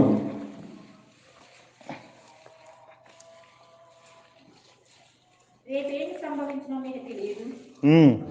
మీ జీవం ఏపాటిది? రేపేమి సంభవించినో మీకు తెలియదు. మీ జీవం మీ జీవం ఏ పాటిది. ఏ పాటిది. మీరు కొంతసేపు కనబడి మీరు కొంతసేపు కనబడి అంతలో మాయమైపోయే ఆవిరి. యాకోబు పత్రిక 4:14. రేపేమి సంభవించినో మీకు తెలియదు. నీకేంటి పై వచనం చదవండి, బాగుంటది. అది మన గురించి రాశారు, దుబాయ్ గురించి రాశారన్నమాట. నేనైనను రేపైనను ఒకనొక పట్టణమునకు పలానా మామగారు నన్ను అవమానిస్తాడా, 5 సంవత్సరాలు దుబాయ్కి వెళ్ళి లగ్జరీ కారు మరి చూపిస్తాను మా అన్న అని అంటే చర్చలు కట్టుకొని శబదాలు చేసి వచ్చిన వాళ్ళు ఉంటారు చాలా మంది. వాడికి ఏంటో నేనేంటో వాడికి చూపిస్తానని వచ్చి ఉంటారు శబదం చేసి దుబాయ్కి. నేడైనను రేపైనను ఒకానొక పట్టణానికి వెళ్దామని అనుకుంటారు. మనం దుబాయ్ సెలెక్ట్ చేసుకున్నాం. అక్కడ 1 సంవత్సరం ఉంది, 2 సంవత్సరాలు ఉండి, 4 సంవత్సరాలు ఉండి బాగా ఏమంటే డబ్బులు పోగేసి వ్యాపారం చేద్దాం. ఉద్యోగమో వ్యాపారమో లాభం సంపాదించుకుందామని మన ప్లాన్ మీద ఉంటుంది కదండి. అందుకే దాన్ని ఎరిగిన దేవుడు రాయించాడు. ఒకనొక నోడు వెళ్ళి అక్కడ 1 సంవత్సరం ఉండి వ్యాపారం చేసి, మనకు వ్యాపారం చేసేంత పరిస్థితి లేదు కానీ ఉద్యోగం అయితే చేస్తున్నాం కదండి. ఉద్యోగం చేసి సంపాదిస్తున్నాం, బాగానే కూడబెడుతున్నాం, మంచిది. అలాంటి జనాంగానికి, అలాంటి గుంపుకు దేవుడు ఏమంటున్నాడు, మీరు సంవత్సరాల బడ్జెట్ వేసేస్తున్నారు, మీరు సంవత్సరాల ప్రోగ్రామ్ ఫిక్స్ చేసుకుంటున్నారు. 2 ఏళ్ల తర్వాత ఇల్లు కట్టాలి, 4 ఏళ్ల తర్వాత దాని పైన ఇంకో ఫ్లోర్ లేపాలి, ఇంకో 2 ఏళ్ల తర్వాత నిజం సిటీలో బట్టి ఫ్లాట్ తీసేసుకోవాలి, ఇంకా 2 ఏళ్ల తర్వాత అది ఇది ఇది ఇది ఎన్నో ప్లాన్లు 10-15 ఏళ్ల వరకు చిట్టా మన దగ్గర రెడీగా ఉంటది. అలాంటి వాళ్ళతో ఏమంటున్నాడు తెలుసా దేవుడు, రేపేమి సంభవించునో నీకు తెలియదు కదా నాన్న. నువ్వు 15 ఏళ్ల ప్రణాళికను సిద్ధం చేసుకున్నావు. నీ జీవం ఏ పాటిది. మీరు కొంతసేపు కనబడి అంతలో మాయమైపోయే ఆవిరి వంటి వారు అన్నాడు. వంట చేస్తున్నాం కదండి, అందరూ వంట చేస్తున్నారు లేదా. బాగా మరిగిన తర్వాత ఒకసారి పాత్ర తీయండి, పైంది ఏమొస్తుంది, ఆవిరి వస్తుంది. అలా చూస్తుండండి, వీడియో కెమెరా స్టార్ట్ చేసి మరి చూడండి. ఇక్కడ కనిపిస్తుందండి ఇంతవరకు, ఇక్కడికి వెళ్ళేసరికి కనిపించదు. నిన్ను నన్ను దేవుడు ఏమన్నాడు తెలుసా, ఆవిరి లాంటి వాళ్ళే. ఇక్కడ హాల్లో నుంచి బయటకు వెళ్ళగానే టపిక్కన అక్కడ పడిపోయామనుకోండి, అయిపోయింది అనుకోండి మన టైం. అదేంటంటే ఇప్పుడే ఉన్నారని చెప్పాడండి అంటే అయిపోయింది. అంతేనండి మానవ జీవితం, రేపపాటు మాత్రమే. మీ జీవం ఏ పాటిది. మీరు ఇంతలో కనిపించి అంతలో మాయమైపోయే ఆవిరి వంటి వారన్న సంగతి నెరిగిన అపోస్తలుడైన పౌలు రాత్రి ఆ గడియలోనే, అదండి పౌలు గారి ఆలోచన. ఒకటి చెప్తున్నాను పిల్లరా, క్రీస్తు రాకడ ఎప్పుడు వస్తుందో ప్రపంచంలో ఎవరికి తెలియదు. తెలుసా అండి, ఎవరికి తెలియదు. పరలోకంలో ఉన్న వాళ్ళకు కూడా ఎవరికి తెలియదు. అది ఒక్క తండ్రికి మాత్రమే తెలుసు. యేసుక్రీస్తే కదా వచ్చేది, పని ఆయనకు తెలుసా. అడగండి, పర్సనల్ గా అడగండి. ఒక యేసుక్రీస్తుని అడిగామనుకోండి, ఆయన అంటాడు, నాయన వెళ్ళేది నేనే కానీ నాకే తెలియదురా బాబు. ఆయన సిగ్నల్ ఇస్తే నేను వెళ్తాను, నాకు డేట్ టు టైం అంటే ఏం చెప్పలేదు. వెళ్ళేది దేవుడు యేసుక్రీస్తే అయినా ఆయన కూడా, అంటే ఆయన ఎప్పుడు వస్తాడో తెలియదు, మనం ఎప్పుడు చేస్తామో తెలియదు. మనిషి పాపిగా ఉన్నప్పుడు, దేవుని సంఘములోకి చేర్చబడనప్పుడు, దేవుని రక్షణ మార్గములోకి ప్రవేశించక మునుపు మానవ జీవితంలో 2 జరగద్దు. ఒకటి క్రీస్తు రావద్దు, 2 మనము చావద్దు. ఈ 2 ఏది జరిగినా యోగ గ్రంథం 21వ అధ్యాయం 13వ వచనం,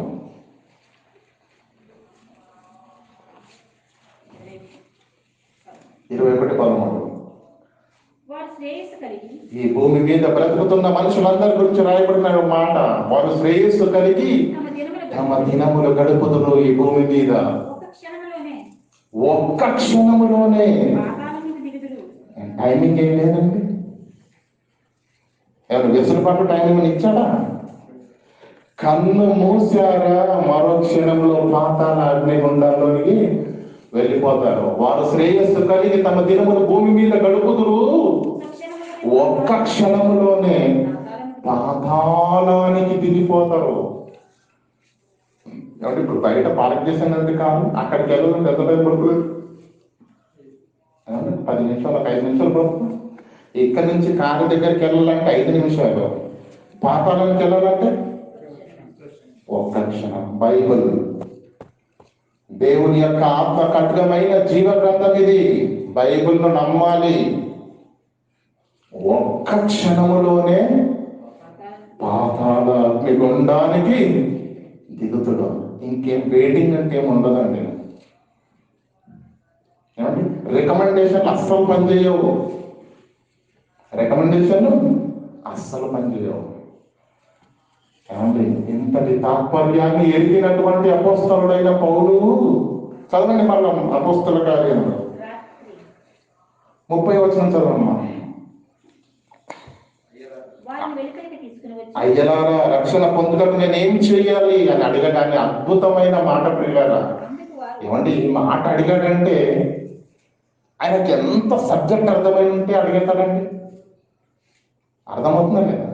ఆలోచించారు ప్రియులారా. ఈ మాట ఆయన నోట నుంచి వచ్చిందంటే ఆయనకి ఎంత అర్థమైతే ఆ మాట వస్తుంది చెప్పండి. ఏళ్ల తరబడి ఉంటున్నాం, కదులుతున్నామండి. మనం మారదామన్న ఆలోచన ఉందా? దేవుని పిలుపుకు లోపడుతున్నామా? దేవుని వాక్యానికి లోపడుతున్నామా? లేదు ప్రియులారా. కానీ పౌలు గారు వాక్యం చెప్పారు. ఏమండి, దగ్గరికి వచ్చాడంటే దీపం పట్టుకొని ఖైదీలందరినీ చూశాడు. ఖైదీలందరూ అక్కడే ఉన్నారు. ఇంత కరుడు కట్టిన ఖైదీలే మారిపోయారు అంటే, ఇంతటి కరుడు కట్టిన ఖైదీలను మార్చివేసిన వీళ్ళ మాటలు పాటలు, ఇక్కడ జరిగిన అద్భుతం సామాన్యమైనది కాదు. ఎంత లోతుగా ఆలోచించాడో ఒకసారి ఆలోచించండి. ఒకే మాట అన్నాడు, అయ్యలారా, రక్షణ పొందుటకు మనం ఆ స్టెప్ తీసుకుంటామండి.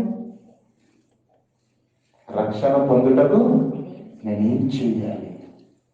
గడువు పెట్టాడేంటి? కొత్త సంవత్సరంలో తీసుకుంటానన్నా? యేసుక్రీస్తు లేచాడు కదా, ఇది క్రీస్తు పునరుద్ధానం దినం అన్నాడా? పుట్టినరోజు నేను లేస్తా, నేను పుడతానన్నా? రక్షణ పొందుటకు నేనేం చేయాలి అనగా పౌలు ఏం చేశాడు? అందుకు వారు యేసుక్రీస్తు అనే ఒక లోకరక్షకుడు పుట్టాడు. మీకు తెలుసా? ఆ లోకరక్షకుడే భూమి మీదకి వచ్చి మరణించి బ్రతికి చూపించి మరణించి సమాధి గావింపబడి 3వ దినంలో మృతులలో నుండి లేచి, ఇదిగో నాలాగా బ్రతికితే మీరు కూడా బ్రతుకుతారు, చనిపోయినను తిరిగి లేస్తాడని ప్రపంచానికి సజీవ సాక్ష్యంగా తన్ను తానే కనపరుచుకున్నాడు. నీకు తెలుసా యేసుక్రీస్తు గురించి? అవునయ్యా, విన్నాను. అయితే ఆ యేసుక్రీస్తు నామమందు నువ్వు నమ్మకం ఉంచితే, విశ్వాసం ఉంచిన ఎడల ఆయన బ్రతికి లేచాడని నువ్వు నమ్మితే, అలాగే బ్రతికితే నేను కూడా వేస్తానన్న నమ్మకం నీకు కుదిరితే, అప్పుడు నీవు నీ ఇంటి వారు రక్షణ పొందుతారని చెప్పి అతనికి అతని ఇంటి ఉన్న వారందరికీ దేవుని వాక్యము బోధికి. ఎప్పుడు జరుగుతుందండి ఇదంతా? మరి ఈ టైం అంటే ఎలా అండి? అంతేనా? వాక్యము ఆరాధనలో 10 నిమిషాలు లేట్ అయిపోతే బెంబేలైపోతాం. అర్ధరాత్రి జరుగుతుందండి. మీకు అర్థమవుతుందా? అర్ధరాత్రి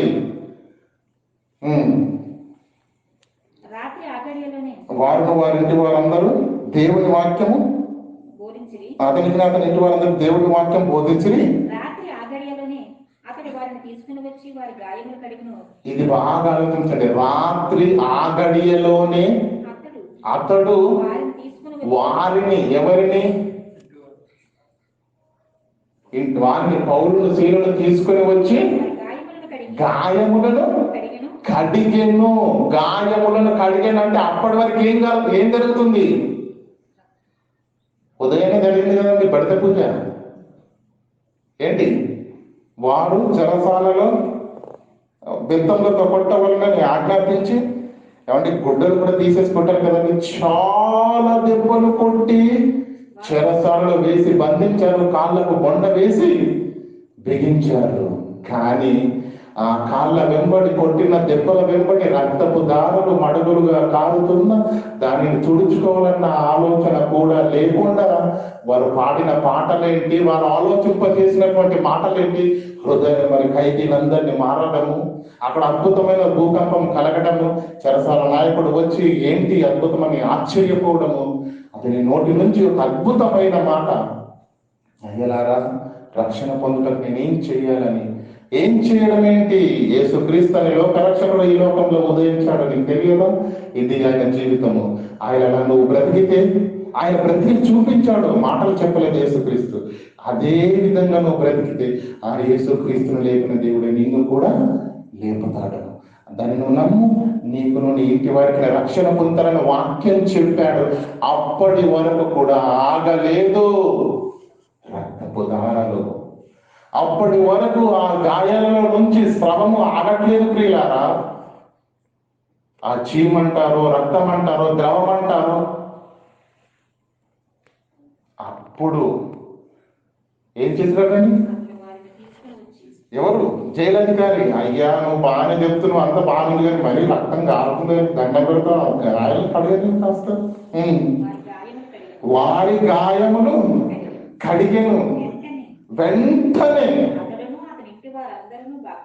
అదే రాత్రి అదే గడియలు ఏం చేసేసాడు? చేశాడు. ఒకవేళ మీకు ఒక అర్థం కావడానికి ఒక మాట చెప్తానండి. రేపు ఇస్తానన్నాను అనుకోండి పౌలు బాప్తిసం వీళ్ళకి, తెల్లారి వారికి శివాలయాలనుకోండి, ఎవరు? జైలు అధికారి కుటుంబం, జైలు అధికారి ప్లస్ అతని కుటుంబం. అప్పుడేంటి పరిస్థితి? ఖచ్చితంగా పాతాళ అగ్నిగుండానికే వెళ్ళిపోతారు. ఏ మనిషి కూడా పాతాళ అగ్నిగుండానికి వెళ్ళకూడదని యేసుక్రీస్తు ఇంకా దినము వెంబడి దినము మనకు అనుగ్రహిస్తున్నాడు. ఈ దీర్ఘశాంతం కలిగి ఉన్నాడు. ఇంకా మనం మారాలని, ఒక ఆత్మ పాతాళ అగ్నిగుండానికి జారిపోకూడదన్న నేపథ్యంతో కృప వెంబడి కృపను మనకు దయచేస్తూ ఇంకా బ్రతికిస్తున్నాడు, ఇంకా కరుణిస్తున్నాడు, ఇంకా క్షమిస్తున్నాడు. ఆ పాతాళ అగ్నిగుండానికి జారిపోకుండా ఉండటానికి ఏ ఆత్మ కూడా నశించడం దేవునికి ఇష్టం ఉండదు. తెలుసు కదండి, మనకు ఒక్కొక్క స్వార్థం ఉంటుంది 15వ అధ్యాయంలో, మారు మనసు పొందు ఒక్క పాపి విషయమై అతడు సంతోషపడతాడట. ఏ మనిషి కూడా పాతాళ అగ్నిగుండానికి వెళ్ళిపోవడం అనేది దేవునికి ఇష్టము లేదు. అందుకొరకు కాదు యేసుక్రీస్తు ప్రాణం పెట్టింది. మనమందరము మారాలి, మనమందరము దేవుని వైపు తిరగాలి, మనమందరము దేవునిలో ఉండాలి. ఏ క్షణం కన్ను మూసినా లాజరును తీసుకుని వెళ్ళడానికి ఎవరు వచ్చారటండి? దేవదూత. కన్ను మూయగానే 2 దేవదూతలు ఉన్నాయనుకోండి, బతికేమని మీరు జ్ఞాపకం పెట్టుకోండి. దేవదూతలు కనిపించలేమనుకోండి, అటు పక్క ఇటు పక్క ఏదో అన్ని అగ్ని జ్వాలలు అలా దిగిపోతున్నట్టు వచ్చేసింది అనుకోండి, ఎక్కడికి వస్తాను? శ్రేయస్సు కలిగి తమ దినములు గడుపుదురు ఒక్క క్షణంలోనే పాతాళ అగ్నిగుండానికి. ఇది మీకు ఇంకా సీరియస్ గా తీసుకోవట్లేదేమో, ఇంకా చిన్నపిల్లల ఆటలాగా కనిపిస్తుందేమో. ప్రియులారా, దేనితో ఆటలాడినా సరే కానీ దేవునితో ఆటలొద్దు, దేవునితో ఆటలొద్దు. దేవుని మాటకు ఎదురు తిరిగిన అభిరాము దాతాను జీవిత చరిత్ర ఎలా ముగిసిపోయి మీకు తెలుసు కదా. మోషకి ఎదురు తిరుగుతారండి దేవుని మాటకు, వినరు. నువ్వేంటి మాకు చెప్పేదన్నారు. ఈయన వచ్చి మోకరించాడు, తండ్రి నేను ఏర్పాటు పడుతుందండి, వాళ్ళన్నా మాట్లాడట్లేదు, ఏంటి మరి పరిస్థితి అన్నాడు. సర్వ సమాజాన్ని రేపు ప్రత్యక్ష గుడాల దగ్గర తీసుకొని రమ్మన్నాడు. మోషే ఎవరైతే నీ మాట వింటలేరో అభిరాము దాతాను వాళ్ళందరినీ ఒక సైడ్ ఉంచు, మీరందరికీ పక్కకు వచ్చేయండి అన్నాడు. వాళ్ళు ఎందులేస్తున్నారు, మాకు భయపడిపోయారు అని. ఏం జరిగింది మీకు తెలుసు కదా, ఇంతకుముందు ఏమని భూమి నడిమికి నెర విడిచి నోరు తెరిచి దాతాను, అభిరాము, వారికి కలిగినటువంటి కుటుంబము, భార్య, పిల్లలు, సర్వ సంపదతో పాటు భూమి ఏం చేసింది? మింగివేసింది, కప్పేసింది. దేవునికి లోపడిన వాళ్ళంటూ ఈ భూమి మీద ఉండడానికి వీలు లేదు. ఆ రోజు అంతగా రగిపోయినటువంటి పరలోకపు తండ్రి ఈ రోజు ఇంకా నిన్నెందుకు బ్రతకనిస్తున్నాడో తెలుసా? మంచి వాళ్ళమనా, నీతిమంతులమనా, గొప్ప కార్యాలు చేస్తున్నామనా? యేసుక్రీస్తు తండ్రి ఒక్క అవకాశం అడుగు తండ్రి, నేను చెబుతున్నాను కదా, నా ముఖం చూడు తండ్రి అని ప్రతి క్షణము ప్రతి దినము యేసుక్రీస్తు అడ్డుపడి ఆ ఉగ్రతను ఆపుతూ భిక్షంగా వేస్తున్నాడు. ప్రతి దినాన్ని ప్రతి క్షణాన్ని నీకు నాకు. దాన్ని తేరగా అనుభవిస్తున్నావే తప్ప యేసుక్రీస్తు ఒకళ్ళ పుచ్చుకొని నిన్ను కాపాడటానికి ప్రతిసారి నిన్ను దేవుని ఎదుట రక్షిస్తున్నాడు. తండ్రి మారుతాడు, తండ్రి మారుతాడు. నాకున్నదా నమ్మకం. నా ముఖం చూసి విడిచిపెట్టు, ఇంకొక దినం ఇవ్వు, ఇంకొక అడిగేపు, ఇంకొక సంవత్సరం ఇవ్వు అని దేవుడు గోదాడుతున్నాడు నీ కొరకు నా కొరకు. కనుకనే ఇంకా నీవు నీతిమంతులను కాకపోయినా, ఇంకా దేవునికి లోపడకపోయినా, దేవుని మాటకు శిరస్సు వంచకపోయినా, ఇంకా ప్రాణాలతో ఉన్నాం. ఆ యేసుక్రీస్తే పక్కకు తప్పకుంటే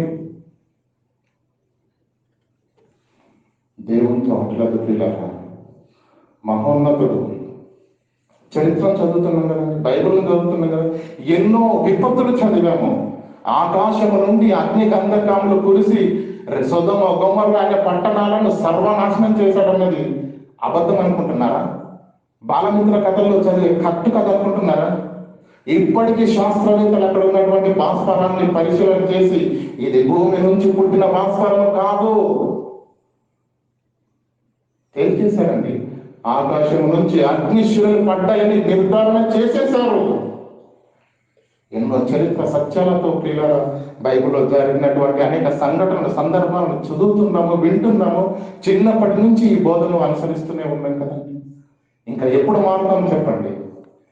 కనుక పిల్లల ఒక్కసారి అపోస్తలుడైన పౌలు గారి జీవితంలో నెరవేరినటువంటి అద్భుతమైన సందర్భం పిల్ల. అర్ధరాత్రి పాటలు పాడడం ఏంటి? అర్ధరాత్రికి 5లను మార్చేయడం ఏంటి? అర్ధరాత్రి జైలు అధికారి అయ్యా రక్షణ పొందుతా నేను ఏం చెయ్యాలి అని అడగగానే పిల్లల ఏమన్నాడు? యేసుక్రీస్తు నామమందు విశ్వాసం అంత అన్నాడు. ఆ రాత్రి చదవండి మాట. రాత్రి ఆ గడియలోనే ఫోటోలు వద్దు, వీడియోలు వద్దు, డేట్ వద్దు. నువ్వు మెన్షన్ చేయడం ఏంటి డేటు? నీ డేట్ ఎప్పుడో తెలుసా నీకు? కాలము దేవుని గతిలో, దేవుని హస్త ఆధీనంలో ఉన్నాయి పిల్లల కాలగతులు. కనుక ఈ క్షణమే నీ చెవులకు వినబడుతున్న ఈ తరుణంలోనే నువ్వు దేవుని మాటకు లోబడాలి. లేదంటే ఒకవేళ పిల్లలు ఒక 2 రోజుల తర్వాత ప్రోగ్రామ్ వేసి ఉంటే పౌరు గారు ఆ రాత్రికి ఆ కుటుంబం కన్ను మూస్తే ఎక్కడికి వెళ్ళేవారు చెప్పండి? పాతాళానికి వెళ్ళేవారు. బాప్తిజం తీసుకున్న తర్వాత చనిపోయారు అనుకోండి, ఏమైతుంది? బాప్తిజం తీసుకున్నారంటే అప్పటి వరకు జీవితంలో జరిగినటువంటి పాపాలన్నింటి దేవుడు ఏం చేస్తానన్నాడు? కడిగేస్తానన్నాడు. అంటే ఏమైపోయాడు ఇప్పుడు? పాపం లేనివాడెవడు? పరిశుద్ధుడు మరణించాడు. ఎక్కడికి వెళ్ళాలి? అంతే కదండి, ఆటోమేటిక్గా పాతాళానికి వెళ్ళడానికి వీలు లేదు. అంతేనా కదా? ఎక్కడికి వెళ్ళాలి? పరదేశం. అంతేనా కదా? అంటే బాప్తిసం పొందటంలో ఉన్న మేలు పొందకపోవడంలో ఉన్న భయంకర ప్రమాదము అది. చర్చలు అనుకోండి, దేవుడు ఫస్ట్ ఒకటి అడుగుతాడు, వీడెవడి ఖాతాలో ఉన్నారా అంటాడు. ఇంకా ఎక్కలేదు ప్రభా పేరు సంఘంలో తోసే. అంతే కదా? నా రక్తమును తిని నా శరీరాన్ని తిని నా రక్తము తాగువాడే నిత్య జీవం చూస్తారన్నమాట. యోహాను సువార్త. అది తినే భాగ్యము లేని వారికి యోహాను సువార్త ఎక్కడుందన్నమాట? 6:54. నా శరీరం తిని నా రక్తం త్రాగవాడు నిత్య జీవం కలవాడు. అంత్యదినమున నేను వాళ్ళని లేపుతాను. అర్థమవుతుందా లేదా? ఏదైతే రొట్టె ముక్క తీసుకొస్తున్నారో రెస్టారెంట్లోకి వెళ్ళి అలాంటి రొట్టె ముక్కలు గోల్డ్ దొరుకుతాయి అనుకుంటున్నారేంటి? ఆ రోజు ద్రాక్షరసం మనకు తెలియదా? మీరేమని వివేచించి, అందుకే అంటాడు కదండి, మీరు పాత్రలో చేయి వేసినప్పుడే వివేచనతో ఉండాలి. ఇది ప్రభు శరీరం అని, తగ్గుతున్నది ప్రభు యొక్క రక్తం అని నువ్వు వివేచన కలిగి ఆ పాత్రలో చెయ్యి వేయాలి. ఆ ప్రభువు నీ కొరకు ఎందుకు తన శరీరాన్ని నిలబెట్టుకోవాలి? అర్థమవుతుందా లేదా? ఏమంటున్నాడు? నా శరీరము తిని నా రక్తము త్రాగు వాడే, వాడు తప్ప వేరేవాడు నిత్య జీవం కలగవాడు అనే కాదు. ఎవరికి నిత్య జీవము? నా శరీరమును తిని నా రక్తము త్రాగిన వాడే నిత్య జీవం గలవాడు. అంత్య దినమున నేను లేపాలంటే వాడు నా లిస్ట్ లో ఉండాలి. క్రైస్తవుడని నేను అనుగ్రహించిన పేరు బాప్తిసం తీసుకున్నంత మాత్రాన, బాప్తిసం తీసుకున్నంత వరకు నువ్వు క్రైస్తవుడవే కాదు. యాజ్ పర్ బైబుల్ 4:16 మొదటి పేతురుకు రాసిన పత్రిక.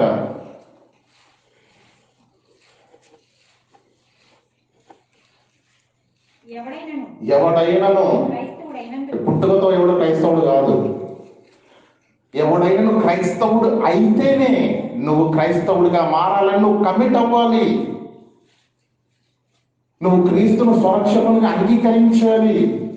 రక్షణ మార్గంలో నువ్వు అడుగు పెట్టాలి. బోధ వినాలి. నువ్వు ఎవడైనా క్రైస్తవుడు అయితే అర్హత వస్తుంది తప్ప నువ్వు అనుకుంటే రాదు. ఎవడైనా క్రైస్తవుడు అయినందుకు అవ్వాలి. ఇక్కడ గిన్నెస్ బుక్ లో నీ పేరు అలాగే ఎక్కుతుంది. ఇంటికడ కూర్చుంటే ఇవన్నీ చేస్తామండి. ఈ మధ్యన మనకు అద్భుతం, మరి ఆశ్చర్యపోయే విషయాన్ని, బుర్జు ఖలీఫా ఇద్దరు లేడీస్ ఎక్కారు. తెలుసా మీకు? ఎక్కడి నుంచి? లిఫ్ట్లో నుంచి కాదు, బయట నుంచి ఇద్దరు స్త్రీలు బుర్జు ఖలీఫా ఎక్కి పైన ఉన్నటువంటి శిఖరం మీద కాఫీ తాగారు. అది ఆశ్చర్యం ప్రపంచానికి. నాకు ఈ ఇంట్లో కూర్చుంటే అయ్యేదా పని? ఈ భూమి మీద ఉన్నటువంటి ఈ యొక్క బుక్ ఏది, గిన్నీస్ బుక్ ఆఫ్ రికార్డ్, అందులో పేరెక్కడానికి ఎన్ని తంటాలండి. కనుక నా శరీరమును తిని నా రక్తము తాగువాడే నిత్య జీవము గలవాడు. అంత్య దినమున నేను లేపాలి అంటే వాడు క్రైస్తవుడై ఉండాలి. క్రైస్తవుడు అయితేనే లేపుతాడా? ఆ తర్వాత ఉంది తతంగం, అది తర్వాత విషయం. ముందైతే పేరెక్కాలి కదా. నా శరీరము నిజమైన ఆహారమును, నా రక్తము నిజమైన పానమునై ఉన్నది. నా శరీరము తిని నా రక్తము త్రాగువాడు నాయందు, నేను వాని యందును నివసించును. అంటే యేసుక్రీస్తే మనలో ఉండాలంటే, దేవుని ఆత్మని మనలో నివసించాలంటే ఆయన రక్త మాంసాలలో నీవు నేను పాలు పొందాలి. లేకపోతే ఆ భాగ్యంకు నువ్వు నోచుకోకపోతే, ఆ అర్హత లేని వాళ్ళగా ఉంటే అది ఎంత గొప్ప భాగ్యమో నీకు అర్థమవుతుందా? నీకు అర్థమైతే ఒక క్షణం కూడా లేట్ చేయదు. ఓకే, గనక మరలా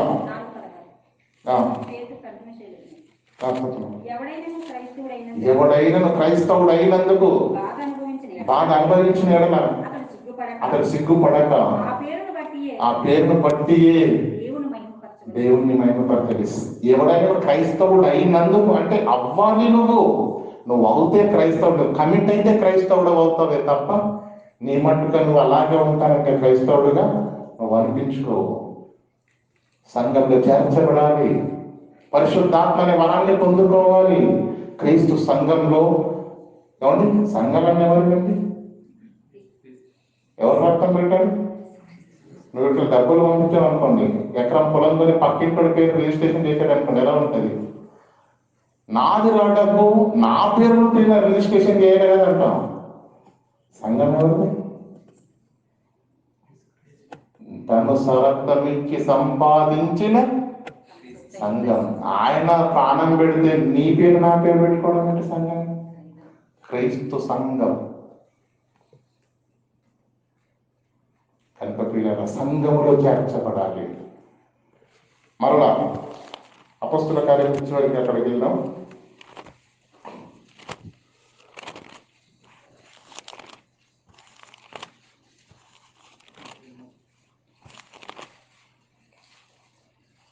ఇరవై 33 వచనమండి. రాత్రి ఆ గడియలోనే తీసుకొని వచ్చి గాయాలు కడగడమైంది, ఆ గడియలోనే బాప్తిసము పొందిరి. ఆలోచించండి ప్రియులారా, మహాగణులు ప్రియులారా, వీళ్ళు పండితులు ప్రియులారా, దేవుని యొక్క మనసును గెలుచుకున్న మహాభక్తుల జీవితాలలో జరిగింది ఒక్కొక్క సందర్భాన్ని, సంఘటన ఆలోచించండి, మనకు అర్థమైపోతుంది దేవుని మనస్సు ఏంటి, దేవుని ఆలోచన ఏంటి, వారు తీసుకున్న నిర్ణయాలు ఏంటి, వారి జీవితాలను ఎలా ప్రభావితం చేసాయో. ఒక్కొక్క సందర్భాన్ని, సంఘటనను మన జీవితాలను ప్రభావితం చేస్తుంది. మొదటి కొరింథీయులకు రాసిన పత్రిక 10వ అధ్యాయం 11వ వచనం చదవండి. ఈ బైబిల్లో రాయబడినటువంటి సందర్భాలు కానీ, సన్నివేశాలు కావచ్చు, ఈ సంగతులు బైబిల్లో రాయబడినటువంటి అనేక సంఘటనలు, సందర్భాలు, ప్రళయాలు కావచ్చు, విపత్తులు కావచ్చు, ఆశీర్వాదాలు కావచ్చు, శాపాలు కావచ్చు, ఈ సంగతులు దృష్టాంతముగా వారికి సంభవించాయి. యుగాంతమందున్న నీకు నాకు కళ్ళకు కనిపించే విధంగా ఎందుకు గ్రంథస్థం చేయబడిందంటే, ఎందుకు 76 పుస్తకాల్లో ఆ మాటలు రాశారు అంటే, ఒకనాడు మన పితరుల జీవితంలో జరిగిన సందర్భాలను ఈరోజు నీకు నాకు తెలిసే విధంగా దేవుడు ఎందుకు రాయించాడంటే, మనకు బుద్ధి కలగటానికై రాయబడ్డాయి. మనకు బుద్ధి కలగటానికి రాయబడ్డాయి. డ్రైవింగ్ చేస్తున్నాం కదండి అందరం, అవును. అక్కడ ఒక బోర్డు ఉంటుందండి, టేక్ డైవర్షన్ అని. ఏంటి అక్కడ పని జరుగుతుంది, నువ్వు మార్గాన్ని త్రిప్పుకొని వెళ్ళని ఒక బోర్డు పెడతాడు. నేనేంటి, నా హైట్ ఏంటి, ఇక బోర్డుకు నేను భయపడతాను, ఇక బోర్డు మాటని నేను పక్కకు దింపుకుంటాను. నేను వెళ్ళే ఉంటాను నేరుగా. ఎక్కడికి వెళ్తావు? గోతిలో పడతావు. రైట్? అలాంటి హెచ్చరికమైన ఈ సంగతులు దుష్టాంతరముగా వారికి సంభవించాయి. వారికి సంభవించినటువంటి సంఘటనలు, సందర్భాలను, ప్రమాదాలను, విపత్తులను నీకెందుకు చూపిస్తున్నాడు? యుగాంతమందున్న నీవు నేను మన బ్రతుకులను మార్చుకుని దేవుని మాటలకు తలదించి మన బ్రతుకులు వెలిగించుకునే దిశగా మన జీవితాలలో ఆలోచన పుట్టాలని, మనకు బుద్ధి కలగటానికే రాయబడ్డాయి ప్రియులారా. గనుక ప్రియులారా, ఈ విధంగా అద్భుతంగా పౌలు గారిని ప్రియులారా పాతాళంలో బంధించినప్పుడు అక్కడ కూడా ఆయన సువార్త ప్రకటన చేసి ముంచేస్తాడు. దట్ ఈస్ పౌలు. ఎక్కడ అసలు రక్షణలోనికి దేవుని యొక్క కటాక్షాన్ని పొందిన వారే పరదేశంలోకి వెళ్తారు, కానీ పాతాళానికి వెళ్ళే అవకాశం లేదు. అంటే జస్ట్ మీకు అర్థం కావడానికి ఆ మాట చెప్పాను. అంటే పాతాళంకి వెళ్ళిన తర్వాత మానవతనే ఆలోచన అక్కడ జరుగుతుందని కాదు తన ఉద్దేశం. ఎక్కడికి వెళ్ళినా పౌలు గారు తన యొక్క పని శక్తి లోపం లేకుండా ఖచ్చితంగా చేస్తారు. ఏమండి? అంత అద్భుతంగా జరిగిందండి. ఎక్కడ ఇది అంత జరుగుతున్నది? ఎక్కడ? మనం ఫిలిప్పులో ఉన్నామండి బాబు, హలికోస్లో కాదు, ఫిలిప్పు పట్టణంలో ఉన్నాం. అక్కడికి వెళ్ళిన మహాగణుడు ఎవరు? అపోస్తలుడైన పౌలు, శీల, తిమోతి, ఎవరు చెప్పాలి? లోకగా. మార్కెట్ నుంచి వచ్చాడు, మార్కు కట్ అయ్యాడు కాబట్టి శీల వచ్చాడు ఇక్కడికి. లూకా సువార్త అపోస్తలుల కార్యం రాసిన గ్రంథకర్త ఎవరైతే ఉన్నారో ఆ లూకా గారు కూడా అక్కడ ఉన్నారు. వారి పర్యవేక్షణలో జరుగుతున్న సందర్భాలు ఇవన్నీ కూడా పిల్లలు. ఇంకా ఉదయం కాగానే అద్భుతంగా రాత్రికి రాత్రి అద్భుతం జరిగింది. రాత్రికి రాత్రి కుటుంబం కట్టబడింది. రాత్రికి రాత్రి దేవుని యొక్క పరిచర్య పౌలు ద్వారా జరిగింపబడి ఎవరెవరు జైలు అధికారి హోల్ ఫ్యామిలీని ముంచేశాడు. బాగుందండి. పొద్దున్న లేవగానే ఏమండి ఉదయం అయినప్పుడు న్యాయాధిపతులు ఏం చేశారంటే, సరే ఇంకా అయిపోయింది కదా, చాలా దెబ్బలు కొట్టాం కదా నిన్న, ఇప్పుడు బుద్ధి వచ్చి ఉంటుంది, ఇంకా మళ్ళీ మీ జోలికి రాదు ఇడిచిపెట్టాయంట అన్నారు. ఎవరిని? పౌలును వీళ్ళను చర్చల్లో ఉతికాడేశారు కదండి, ఇంక మళ్ళీ మీ జోలికి రాదు, మొదటిసారి కాబట్టి కాస్త స్ట్రాంగ్ ఇచ్చాము వార్నింగ్, ఇంకా మళ్ళీ మీరు జోలికి రాదు ఇడిచిపెట్టండి అని చెప్పేశారు.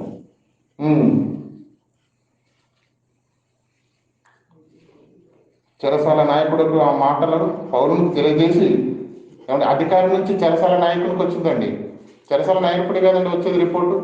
రాగానే ఏమన్నాడు, అమ్మయ్య నన్ను రక్షించిన, నాకు బాప్తిసం ఇచ్చిన దైవజనుడైన పౌలు గారిని విడిచిపెట్టే సువర్ణ అవకాశం నాకే దక్కిందని గంతులేసి వెళ్ళాడండి.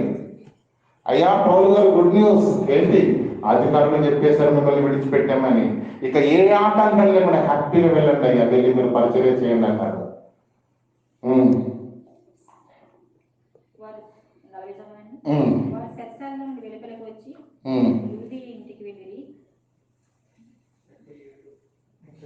చెప్పాడు. అయితే పౌలు ఇప్పుడు మాట్లాడుతున్నాడు లాయరు, ఏమంటుండు, అసలు నాకు శిక్ష వేసే ముందు ఏం జరిగిందో అని న్యాయ విచారణ చేశారా? అక్కడ జరిగిందేంటో, వీళ్ళు చెప్పిన అబద్ధ సాక్ష్యాలు ఏంటో అసలు తెలుసుకున్నారు ఈ న్యాయాధిపతులు.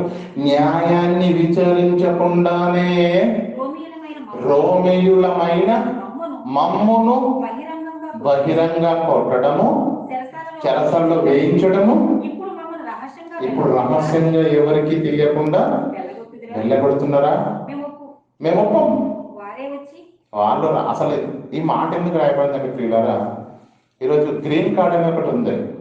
ఎంతమంది తెలుసండి? అమెరికాలో కానీ కెనడాలో కానీ గ్రీన్ కార్డ్ ఉంది అనుకో, వాడి లైఫ్ సెట్ అయిపోయినట్టే. వాళ్ళ భాషలో, మన భాషలో కాదు. అంటే ఆ దేశపు యొక్క పౌరసత్వాన్ని పొందుకోవడం. పోనీ ఇంకా నీకు ఇక్కడ అర్థం కావడం చెప్తాను. యాక్సిడెంట్ అయిందనుకోండి, అరబీ వారి యొక్క వాహనాన్ని వాడంటే మన వాహనాన్ని గుద్దేశాడు అనుకోండి, అప్పుడు ఏంటంటే వాడు తప్పు చేసినా నిన్నే బుక్ చేస్తారు.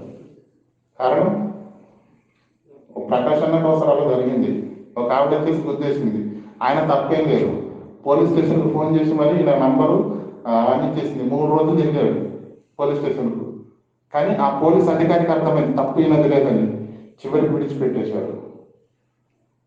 ఆవిడ లోకల్ కాబట్టి ఆమె కంప్లీట్గా రెస్పెక్ట్ చేయకపోతే నా ఉద్యోగం పోతుంది ఆయన, అందుకని 3 సార్లు ఇబ్బంది పెట్టాల్సి వచ్చింది అన్నాడు. అది ఎందుకు, ఆ ఘనత ఎందుకు ఇవ్వాల్సి వచ్చింది? వాళ్ళు ఎక్కడ పుట్టిన పౌరులు, వారికి అధికారం ఉంటుంది, వారికి టీవీ ఉంటుంది, వారికి ఆ ఘనత ఉంటుంది. ఇక్కడ నీవు వాళ్ళని ఒక విధంగా ట్రీట్ చేస్తారా? కారణం వారు ఈ దేశంలో పుట్టిన పౌరులు. అప్పుడు ఏంటంటే రోమా ప్రభుత్వం అతి భయంకరమైన కాఠిన్యపు ఉక్కు పాదాన్ని మోపుతున్నది. భయంకరమైనటువంటి కాఠిన్యం క్రియల, దాని అంత క్రూరపు మహాసామ్రాజ్యం చరిత్రలోనే లేదు. కానీ రోమా పౌరసత్వాన్ని అప్పుడు డబ్బులు ఇచ్చి కొనుక్కునేవాళ్ళు. రోమా పౌరసత్వం ఉందనుకోండి, రోమా సిటిజన్షిప్ ఉందనుకోండి, అందరూ మనుషులు వేరు, రోమా పౌరులు వేరు. వీరికి ఉండే హక్కులు, విలువలు, విధేయతలు వేరు, సామాన్య జనులకు ఉండేది వేరు. ఒక ప్రత్యేకమైన అర్హత, ఒక ప్రత్యేకమైన హోదా, ఒక ప్రత్యేకమైన విలువలు అనేవి రోమా పౌరులకు ఉండేవి. అర్థమవుతుందా లేదా? ఆ భాగంలోనే అపోస్తలుడైన పౌలుకు తన కుటుంబం వారికి రోమ పౌరసత్వం అనేది ఉంది. అది ఎందుకు ఉంది, ఎలా ఉందో తర్వాత చెప్తాను, ఓకేనా? ఆయన తప్ప ఉంది. ఇప్పుడు ఈయన రోమీయుడు అని తెలియగానే అసలు ఉన్న పలంగా గుడ్డలు విడదీసి కొట్టేయండి అని చెప్పేసి అనడానికి వీలు లేదు. రోమీయుడు అంటే న్యాయ విచారణ చెయ్యాలి. అది నిరూపింపబడిన తరువాత సామాన్య జనుల వల్లే ఉండదు మళ్ళీ శిక్ష. ఏదో ఇంకా డబ్బిచ్చి వెళ్ళిపోవడం తప్ప ఇంకేముండదు అక్కడ. అర్థమవుతుందా లేదా? అందుకే మాట మాట్లాడుతుంది, నేను రోమేయుని, నాకు రోమ పౌరసత్వం ఉన్నది, నాకు రోమ పౌరసత్వం ఉన్నదని తెలియకుండానే న్యాయం విచారించకుండా నాకు శిక్షలు వేస్తారా? న్యాయం విచారించకుండా నన్ను జైల్లో పెడతారా? నేను రోమేయుణ్ణి, ఈ మాట నేను బయట పెడితే ఈ వీళ్ళ ఉద్యోగాలు ఉండవు. ఇదంతా బహిరంగంగా చేసి రోమీల మమ్మను బహిరంగంగా శిక్షించడం, బహిరంగంగా చెరసల్లో వేయించడం చేసి రహస్యంగా వెళ్ళిపోమంటారా? మేమొప్పము, వారే రావాలి. ఎవరైతే శిక్షించారో, ఎవరైతే న్యాయాధిపతులు మమ్మల్ని ఈ చెరసలు వేయించారో రావాలి, మమ్మల్ని వెలుపలికి తీసుకొని పోవాలి. వంట రోజులు ఉన్నారు కదండి, ఆ వర్తమానం తీసుకొచ్చిన వాళ్ళు వీళ్ళెళ్ళి అక్కడ చెప్పేశారు. నాయన మీరు చేసిన తప్పేంటో తెలుసా? మీరు శిక్షలు వేశారే, ఏమంటే గుడ్డలు తీసి మరి కొట్టించారు చూశారు, వస్త్రం విప్పివేసి. చాలా దగ్గర ఆ పౌలు వాళ్ళకి ఏంటున్నదట, రోమ పౌరసత్వం ఉందట. బాబు, మీరు రోమీలను మీరు అలా శిక్షించారు, ఇది కానీ ప్రభుత్వం వరకు వెళ్ళింది అనుకోండి, మీరు అయిపోతారు. భయపడి వచ్చి అప్పుడు పౌలు గారి దగ్గర, అయ్యా మీకు దండం పెడతామయ్యా, దయచేసి ఈ మాట మీరు ఎక్కడ బయట చెప్పొద్దు, మేము రోమీలమని మీరు చెప్పారు, రోమీలు అయిన వారిని విచారించకుండా నువ్వు ఏ విధంగా శిక్ష చేసామని నన్ను చంపేస్తారయ్యా, నీకు దండం పెడతానయ్యా, నా కుటుంబాన్ని చూడయ్యా అని కాళ్ళ వేళ్ళ పడుతున్నారు. బ్రతిమాలుకొని వెలుపలికి తీసుకొని వెళ్ళి, నీకు దయచేసి నీకు చేతులెత్తి దండం పెడతానయ్యా, నీవు కానీ నోరిపోయావనుకో నేను రోమీయుణ్ణి, నన్ను విచారణ చేయకుండా కొట్టే అధికారం ఎక్కడుందో చెప్పండి అని అన్నావంటే రోమ ప్రభుత్వము వీళ్ళని చంపేస్తుంది. కనుక దయచేసి మీరు వెళ్ళిపోండి కాళ్ళ వెళ్ళ పట్టుకున్నారా? వెలుపలికి వచ్చి లూదియా ఇంటికి వెళ్ళింది. లూదియా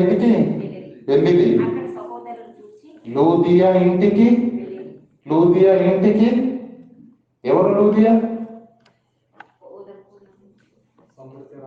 సముద్ర తీరాన మొదటి రోజు రక్షింపబడింది. లూదియానే రక్షించాడా? లూదియాను కుటుంబాన్ని మొత్తాన్ని. ఇప్పుడు కుటుంబమే కాదు, కుటుంబంలో సంఘం ఉంది. లూదియా కుటుంబంలో ఫిలిప్పీలో ప్రప్రథమంగా లూదియా ఇంటిలోనే సంఘము నెలకొన్నది. ఆ సంఘము చెరసాల నుంచి డైరెక్ట్ ఎక్కడికి వెళ్ళారు? లూదియా ఇంటికి వెళ్ళి అక్కడ సహోదరులను, సంఘంగా కూడుకుంటున్నటువంటి సహోదరులైన వారందరినీ చూచి ఆదరించి, మీరు ఇలా వాక్యంలో ఉండండి, మీరు వాక్యంలో ఎదగండి, ఆత్మీయంగా బలపడండి, దేవుని మాటలు వినండి, లోక సంబంధమైన ఈ జీవన వ్యాపారంలో చిక్కుకొని మన ఆత్మలను పరలోకానికి నడిపించే జీవ మార్గాన్ని పక్కన పెట్టవద్దు. ఈ భూమి మీద ఉన్నది తాత్కాలికమైన జీవితము, మన ముందున్నటువంటిది శాశ్వతమైన జీవితము. ఈ జీవితంలోనే దాన్ని సంపాదించాలి. దాన్ని పక్కన పెట్టి ఏదో సంపాదించాలని నువ్వు పరుగులు పెడితే సంపాదన కొరకు ఆ నిత్య జీవాన్ని కోల్పోతావు. కనుక ఆదరించి, బలపరిచి, వారికి అనేక హెచ్చరిక మాటలను చెప్పి, ఇంత గొడవ జరిగింది కదండి, ప్రభుత్వం వరకు వెళ్ళింది, శిక్షలో వెళ్ళాడు, అక్కడ వెళ్ళాడు, ఇంకేది బాగాలేదని చెప్పేసి అప్పుడు అక్కడి నుంచి ఏం చేస్తాడు? అపోస్తలుడైన పౌలు, శీల, చదవండి 40వ వచనం, వారు చెరసాలలో నుండి వెలుపలికి వచ్చి లూదియా ఇంటికి వెళ్ళి అక్కడ సహోదరులను చూసి ఆదరించి బయలుదేరి పోయిమా అంటే మీకు ఏమర్థం కావాలి అక్కడ? గ్రంథాన్ని రాస్తున్నటువంటి లూకా గారు వెళ్ళలేదు. ఏమన్నది అక్కడ 40వ వచనంలో? ఆదరించి బయలుదేరి.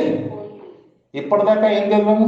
వచ్చాము, వెళ్ళాము, మేము అని మాట్లాడింది దాకా. ఇప్పుడు ఏమంటుండు? పోయి. ఎవరు? పౌలు, శీల, తిమోతి ముగ్గురు ఫిలిప్పు నుంచి బయలుదేరిపోతారు. ఆ లూకా గారే ఫిలిప్పు సంఘాన్ని స్థానికంగా ఉండి అందరినీ వాక్యంలో పెంచినటువంటి సంఘ కాపరంటారో దైవజనుడు అంటారో మీ ఇష్టం. ఫిలిప్పు అంటేనే లూకా గారు. ఫిలిప్పు సంఘాన్ని కాపాడి వారందరినీ ఆత్మీయంగా బలపరిచి ఆత్మీయంగా ముందుకు నడిపించినటువంటి దైవజనుడు లూకా గారు. అక్కడి నుంచి అపోస్తలుడైన పౌలు అక్కడి నుంచి ఎక్కడికి వెళ్ళాడు? 17వ వచనం. అపోలోనియ పట్టణముల మీదుగా వెళ్ళి తెస్సలోనికకు వచ్చింది. అక్కడి నుంచి తెస్సలోనికి వెళ్తారు, అక్కడి నుంచి దెర్బేకు వెళ్తారు. ఏమండి? అక్కడి నుంచి బెరియాకు వెళ్తారు, క్షమించండి, తెస్సలోనిక నుంచి బెరియాకు వెళ్తారు. బెరియా నుంచి ఎక్కడికి వెళ్తారు? ఎఫెస్కి వెళ్తారు. అక్కడి నుంచి చివరికి అలా తిరుగుతూ కొరింథీకి వెళ్తాడండి. ఓకే, అంటే ఫిలిప్పి వరకు ఇక్కడికే అయిపోయింది. అంటే ఫిలిప్పిలో అపోస్తలుడైన పౌలు గారు చేసిన పరిచర్య ఇక్కడి నుంచి బయలుదేరి వెళ్ళిపోతాడు. అలా వెళ్ళిన తరువాత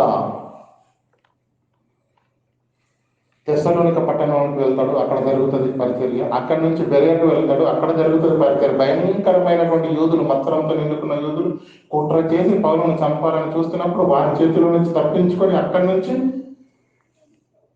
ఆసియాకు వెళ్తాడు. అక్కడి నుంచి ఎక్కడికి వెళ్తాడు?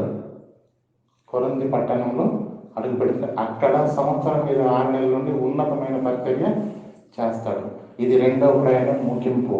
3వ ప్రయాణం మొత్తం ఎఫెసీ పట్టణంలోనే జరుగుతుంది. ఎఫెసీ పట్టణంలో ఎన్నో అవరోధాలు, ఎన్నో భయంకర సంఘటనలు పూర్తి చేసిన తర్వాత 3వ ప్రయాణాన్ని ముగించుకొని యెరూషలేమునకు వెళుతూ ఫిలిప్పికి వచ్చి లూకాను తీసుకొని వెళ్ళిపోతాడు. అర్థమవుతుందో లేదా? 3వ ప్రయాణము 2వ ప్రయాణం ప్రారంభంలో లూకా గారిని ఈ సంఘంలో విడిచి వెళ్ళిపోతాడు. 3వ ప్రయాణం ముగింపులో లూకా గారి దగ్గరికి వచ్చి ఇతన్ని తీసుకొని అప్పుడు యెరూషలేముకు వెళ్తాడు. ఓకేనా? అలా యెరూషలేముకు వెళ్ళిన తదనంతరము రాయబడింది ఫిలిప్పీలకు రాసిన పత్రిక. ఏమండి? ఎందుకు రాయబడిందంటే ఒక చిన్న ఎగ్జాంపుల్ చెప్తాను, ఒక చిన్న మాట చెప్పి ముగించేస్తాను. ఓకేనా? యెరూషలేముకు వెళ్ళాడు. ఏం జరిగిందో తెలుసా అండి? అపోస్తలుడైన పౌలు అరెస్ట్ అయ్యాడు బహిరంగంగా. అంటే రోమా పౌరసత్వం ఉన్న ఆయన్నే అరెస్ట్ చేశారంటే సామాన్యమైన విషయం కాదు. నీకు అర్థం కావడానికి చెప్తాను. ఈరోజు నిన్ను నన్ను సిఐడి గారు వచ్చి ఏదో అడిగి తీసేసుకుని వెళ్ళిపోయాడంటే అది మ్యాటర్ కాదు. ఇక్కడ లోకల్లో ఉన్నవాడిని అరెస్ట్ చేశారంటే అర్థమవుతుంది కదా. అసలు వీళ్ళని అరెస్ట్ చేయడానికి ఉందా? లేదు. అయినా ఇక్కడ లోకల్లో ఉన్నవాడిని అరెస్ట్ చేశారు అనుకుందాం. అంటే పరిస్థితి చాలా తీవ్రంగా ఉన్నదన్నమాట. అది అపోస్తలుడైన పౌలు గారిని అరెస్ట్ చేసి ఆయన చెరసాల్లో ఉన్నాడన్న సంగతి వినబడింది. ఎవరికి? ఫిలిప్పీలకు. అప్పుడు వీరి గుండెలు బద్దలై అందరూ తట్టుకోలేక కన్నీరు మున్నీరుగా విలపిస్తున్న వేళ కానీ కంటిన్యూషన్ దేవుని చిత్తమైతే మరలా మాట్లాడుకుందాం. ఓకేనండి? మరి విస్తృతంగా మాట్లాడడం జరిగింది. ఓపికతో మీరందరూ దేవుని యొక్క వాక్యాన్ని విన్నారు.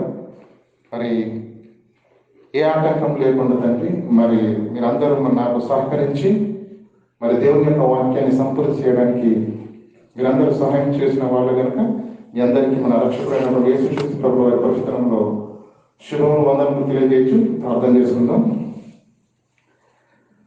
మహోన్నతుల జీవం గల మా కన్న తండ్రి, ఫిలిప్పీలకు రాసిన పత్రిక యొక్క ఆంతర్యము నేపథ్యము మాకు అర్థం కావడానికి తండ్రి, ఎలాంటి పరిస్థితుల మధ్య ఎవరెవరి సహకారంతో అపోస్తలుడైన పౌలు పరిచర్య చేశాడు, ఆ సంఘాన్ని నిలబెట్టుటలో ప్రముఖులు పాత్ర వహించిన వారు, అక్కడ నెలకొన్న సంఘటనలు, సందర్భాలు, వీటన్నిటిని మేము పరిశీలన చేయించున్నాం తండ్రి. ఫిలిప్పీలకు రాసిన పత్రికలోని ప్రతి ఒక్క అంశాన్ని, ప్రతి ఒక్క అక్షరాన్ని తండ్రి మేము అర్థం చేసుకోవడానికి ప్రయత్నపడుచుంటారు తండ్రి. మీ పిల్లలమైన మాటల తండ్రి మీ యొక్క మహాకనికరాన్ని కనపరచండి.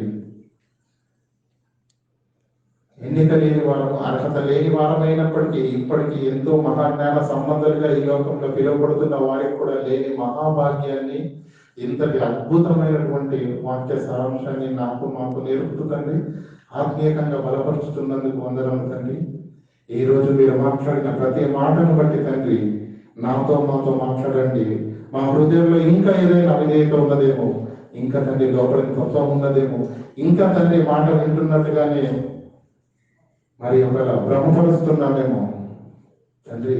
మనుషులకు కాదు తండ్రి, నీ ఎదుట యథార్థ హృదయం కలిగిన వారంగా మేము ఉంటున్నట్లు కృప చూపించవలసిందిగా ప్రాధాయపడుతూ వినిపించిన ప్రతి మాటను బట్టి శిరస్సు వంచి నీకు మాటలు చేయొచ్చు. క్రీస్తునామని ప్రార్థనని వేడుకుంటున్నాము పరమ తండ్రి. ఆమేన్.